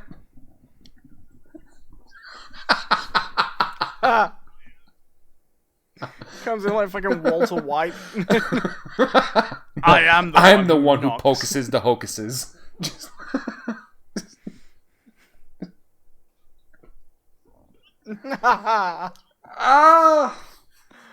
No, I didn't. You like honestly, this film, John? Tell me. You talked for a bit. I talked a lot about this. I did. I liked the book well enough. And I've so far, I'm happy to say that this is the last one that has done the big, explaining everything at the very last minute, sort of thing. I mean, Goblet had a little bit of that, but I like the book. Yes, right. Goblet's a longer book. Yeah, this one I liked a lot because I like the book a lot because this is the first time we kind of started to see, like, how do I explain this? The kind of turning gears outside of Hogwarts, like the first kind of implication of like the wizarding world outside of like I said, like outside of Hogwarts. We always knew it was there, and they reference it, but this is the kind of first time like hearing about stories of what it was like when Voldemort was in power. Yeah.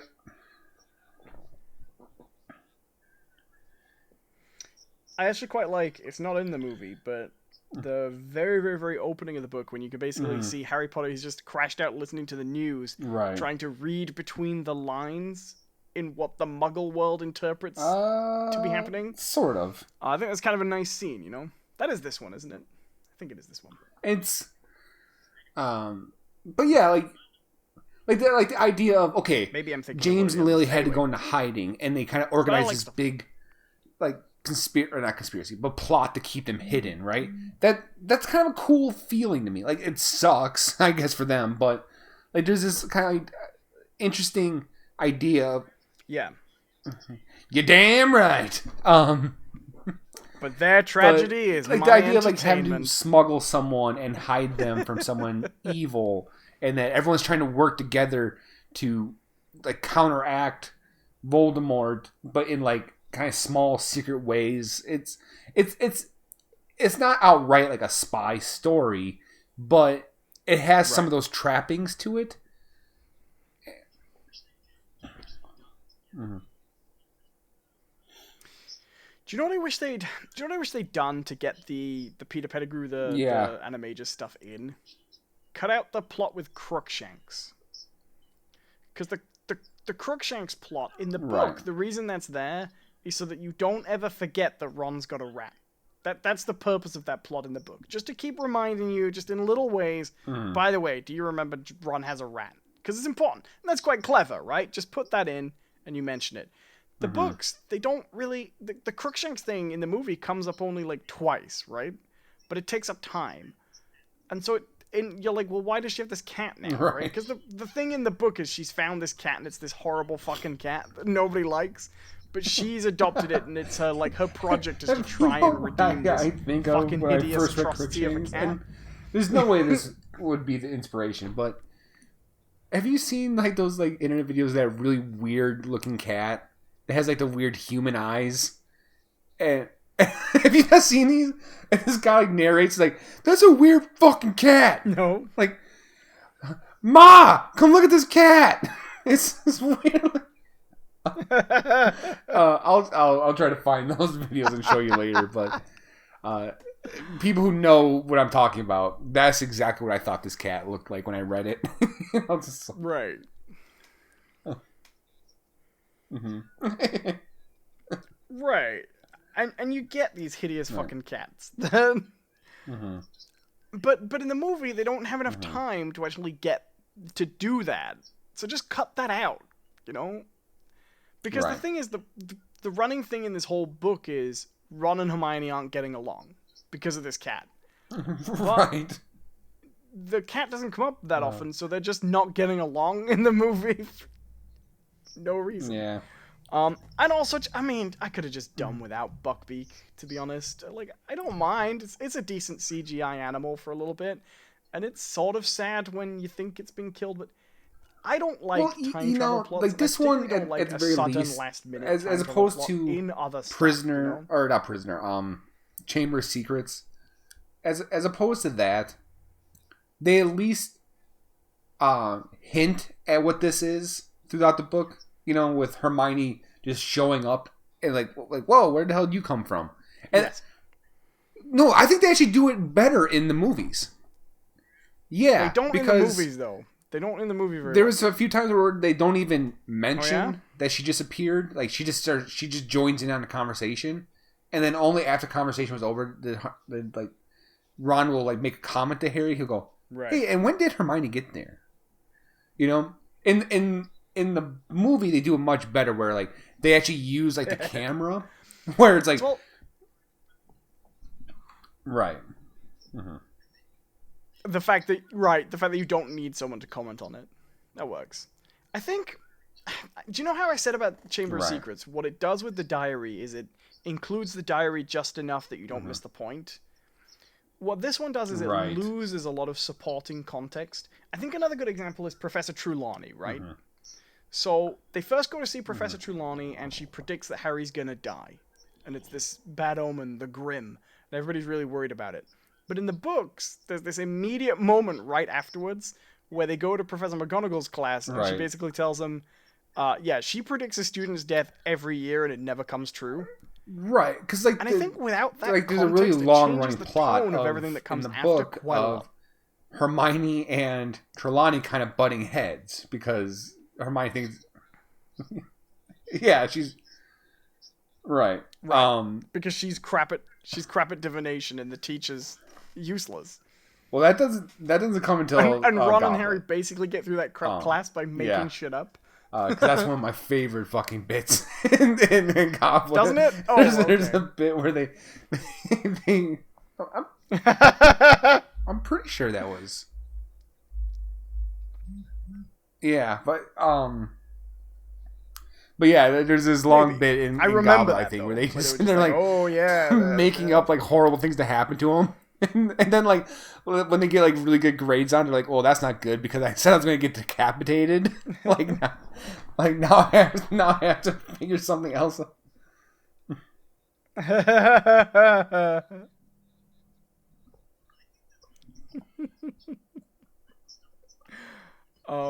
Yeah. Well, I think that's always the stuff that gets lost from the movies, though, right? The stuff that's like the classes over the years. That's over the year. That's the stuff that you always. But like what I was gonna say is, because if you've got to cut something, like out, there's this long run plot between Trelawney and Hermione, but what you also get is not many, but a few more scenes involving divination class that really discredit the divination class, because like. By like the end of that book, like the only two students who are really into it are Lavender Brown and Pavel Patel, and so you're kind of like with all the other students, like, oh, this is bullshit, like Jesus Christ. But then Trelawney has like a legit prediction that becomes true. Yeah, in the book, and you get one of the good Dumbledore scenes in this when he basically says in the book when he says oh yeah, no, she's a complete fraud, but during her job interview she basically changed personalities and cracked out this incredible prophecy, so I just hired her just so she just in case just in case she stumbled upon another one.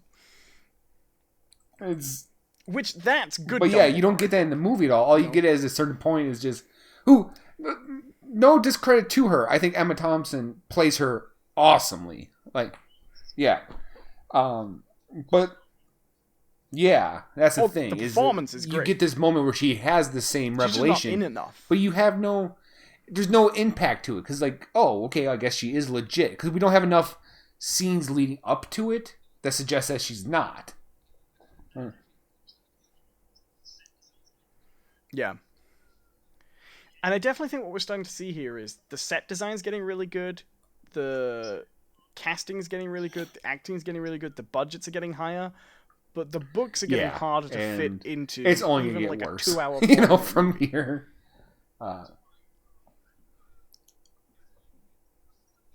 Yeah. That's why I don't want to over-inform you of what's coming up and stuff, but I've never liked the split movie thing. Deathly Hallows is actually one of the ones where I was completely on board for that, because in my opinion the movie before really struggled in this area. I have. So yeah, we'll see. You said you watched Goblet, so I won't be spoiling this by saying that I think Goblet actually learns the lessons of Azkaban and cuts far more ruthlessly and smartly for one kind of major plot point, I would say, in Goblet. And so this actually ties into Prisoner. I was gonna bring this up. Prisoner starts, at least, I mean, it's in both the book and the movie, but Prisoner starts this weird trend of, let's establish a really dumb conflict between the three that you can't even really explain away with, oh, well, they're kids and they're hormonal.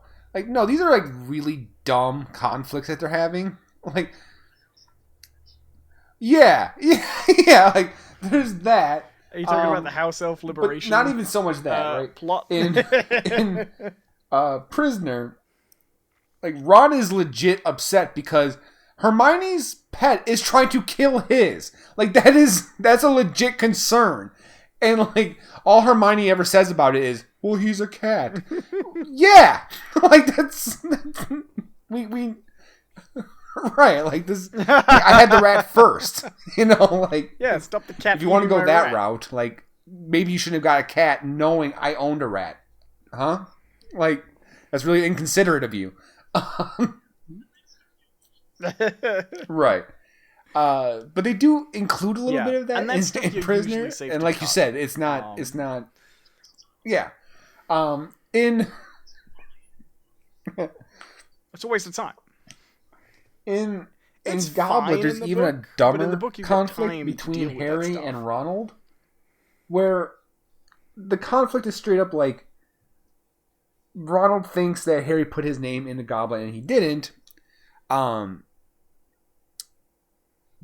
Harry tries to explain, like, no, I didn't do it because someone's trying to kill me. Like, and Ron goes, whatever, you just want the glory. You're the famous Harry Potter. Like, whatever, people trying to kill you. Like, you literally watched 3 years running someone try to kill Harry Potter. You were there. Like, you, like...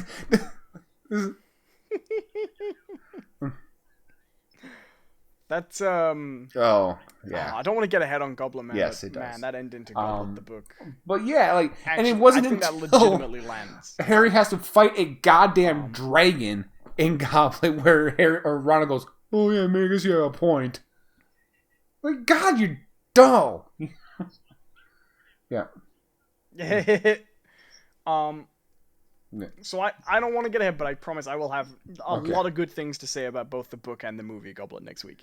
I think it's a real highlight of the series. Both, I'm one of the few where I think book and movie line up in being good, if you know what I mean. Like, because we'll see. So I'm going to ask you again: is it a good citizen of the AdaptNation? I think out of these three, it's the worst citizen, but I don't think it's necessarily a horrible movie. It was my least favorite Harry Potter movie until Half-Blood Prince, though. I will say that. Okay. Yeah, all right. Well, so what are we going to do next week? Are you going to keep rolling with these and we'll do a double Harry Potter? Yeah. I think by the time we record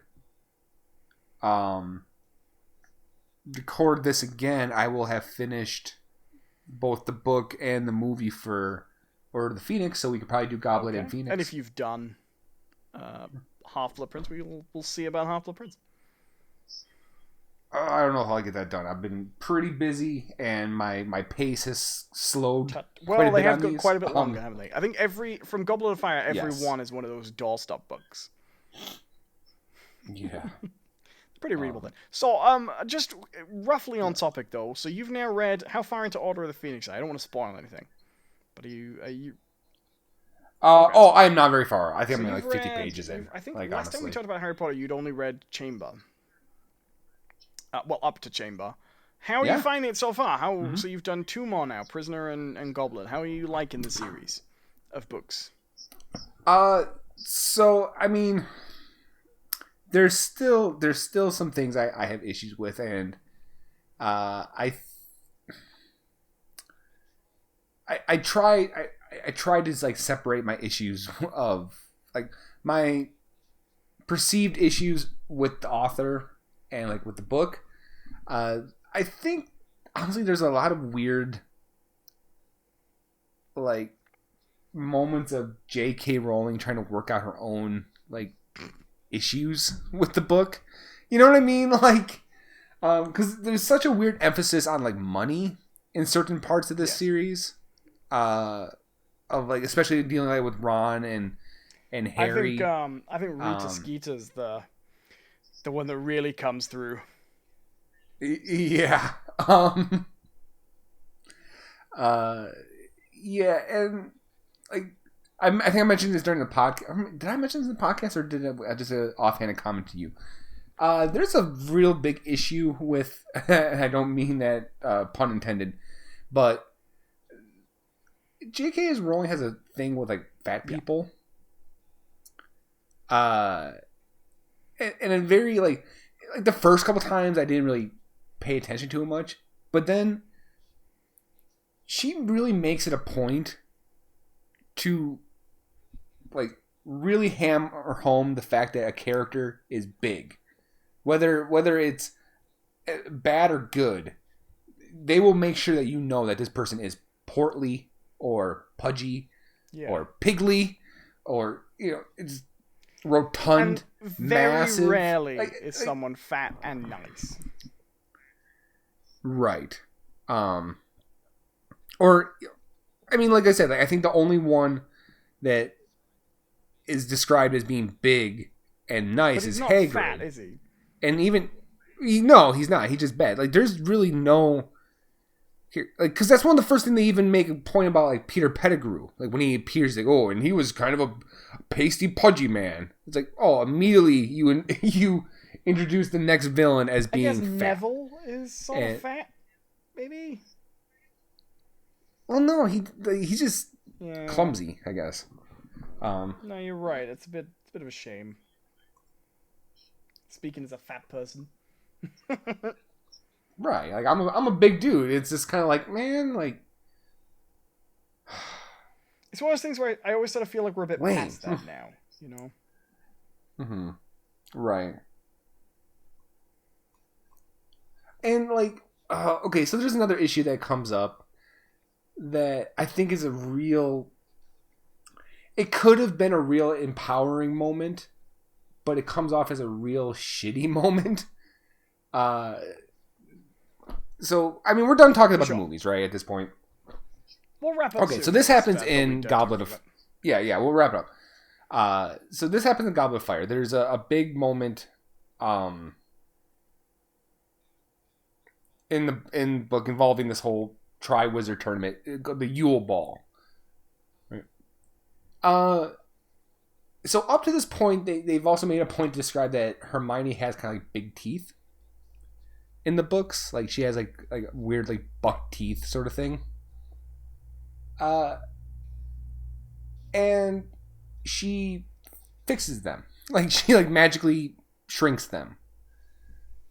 And then she comes to the ball all done up. Her hair's all done up. And that's another thing. Like, she had like this big curly massive hair all the time. And she decides to actually, pin it down. And when she comes up... So she has like artificially beautified herself. And people lose their fucking minds. They're like, oh my god, did you see Hermione? She's beautiful. Oh my god, she's amazing. And then like she also makes a point of like Hermione like really loving it. Right. Like she's super happy because of it. If you're watching this and you are a young person, you may not be aware. That used to be very common when we were younger people. That was a very common trope. Yeah. You don't really see it anymore. And that, I absolutely agree. Good. It's one of those things that, looking back, it's weird how accepting of it you were. Do you know what I mean? As a trope. It's weird how ingrained it was and how normal it was for that thing. Like, do you remember like the Strictly Ballroom version where the greasy-haired nerd suddenly becomes perfectly attractive at the end by taking off the glasses and flicking the hair, and all of a sudden the guy's interested? That was really common. Right. Yeah, I mean, like one of the big ones was it the movie right. She's All That, right? Where no joke, like the if no one's seen this movie before, the plot line is they straight up have a bet, right, where they can turn the dorkiest, ugliest girl in school into the prom queen, right? And the most popular guy in school, this jock, does he's like, oh, I'll take that bet, and literally all they do to make her like this girl's already attractive. But they sort of just take her glasses off and like let out her ponytail, and then she's like, oh my god, she's an actress, she's a beautiful actress, and and the jock finds a heart because he likes her for more than her superficialness, but he never actually noticed it until she was super attractive. It's just like a weird shitty thing to me where and Goblet of Fire has that moment to a T. It's there. Like it could have been a weird empowering thing. Like she could have still done that, right? She could have shrunk her teeth and did her hair up, whatever. But if it had been done like as like a self-fulfilling thing, like she wanted to do it to feel better about herself. Like that's empowering to me. Like to me that's empowering.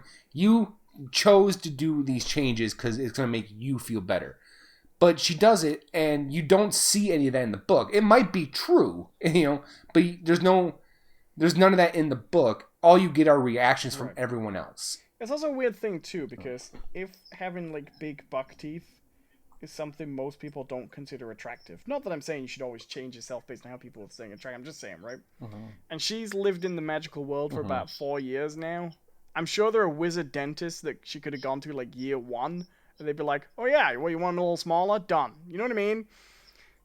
it doesn't even fit into the world that much that if it's that easy to change, wouldn't people just be changing how they look all the time? You know what I mean? Right. Which is a minor issue based on what you're talking about. You know what I mean? Well, the funny thing is like I'm reading right now. I'm currently reading, which one? Order of Phoenix, and I've been introduced to Tonks, and that's her shtick. Like she changes her appearance, and they make it out to be like this really, like special thing that only certain people. She's also one of the most fantastic characters, I think, in the whole series. Tonks. I've already kind of liked her, so she's really great. But yeah, like that was kind of a weird moment, and like I said, there's a lot of weird stuff in the Harry Potter books that, I mean, like I walked that tightrope where it's like, would I have noticed this as a kid? Probably not. Maybe. I don't know. But like every as an adult, you kind of start to see maybe some really unappealing things in this book that maybe like as an adult I don't really want. I think it's worth mentioning that like a lot has changed in the last 15 years, you know. Right. But no, I agree, and I think there's a lot of stuff that's mishandled around about the age when the characters start dating. Right. I mean, I will say, both in the movie and the book, one of my favorite bits is this whole section where Ron and Harry have to ask a girl out to a dance for the first time. Right. Like, because that's spot on. Right. Like, I've been in that position. Like, oh my god, oh my god, oh my god, oh my god. You're like, it is the most nerve-wracking. Like, I'm thinking like back to myself as a teenager. Like, I was kind of, I wouldn't say a daredevil, but like the idea of driving in a car going 120 down the freeway didn't mean anything to me, right? I was just like, oh, fun. Asking a girl out to the dance, petrifying. Absolutely petrifying. So there's a bit where Harry goes, I fought a dragon. Why is this so scary to me? It's one of my favorite. I'm like, yes, that's how it is.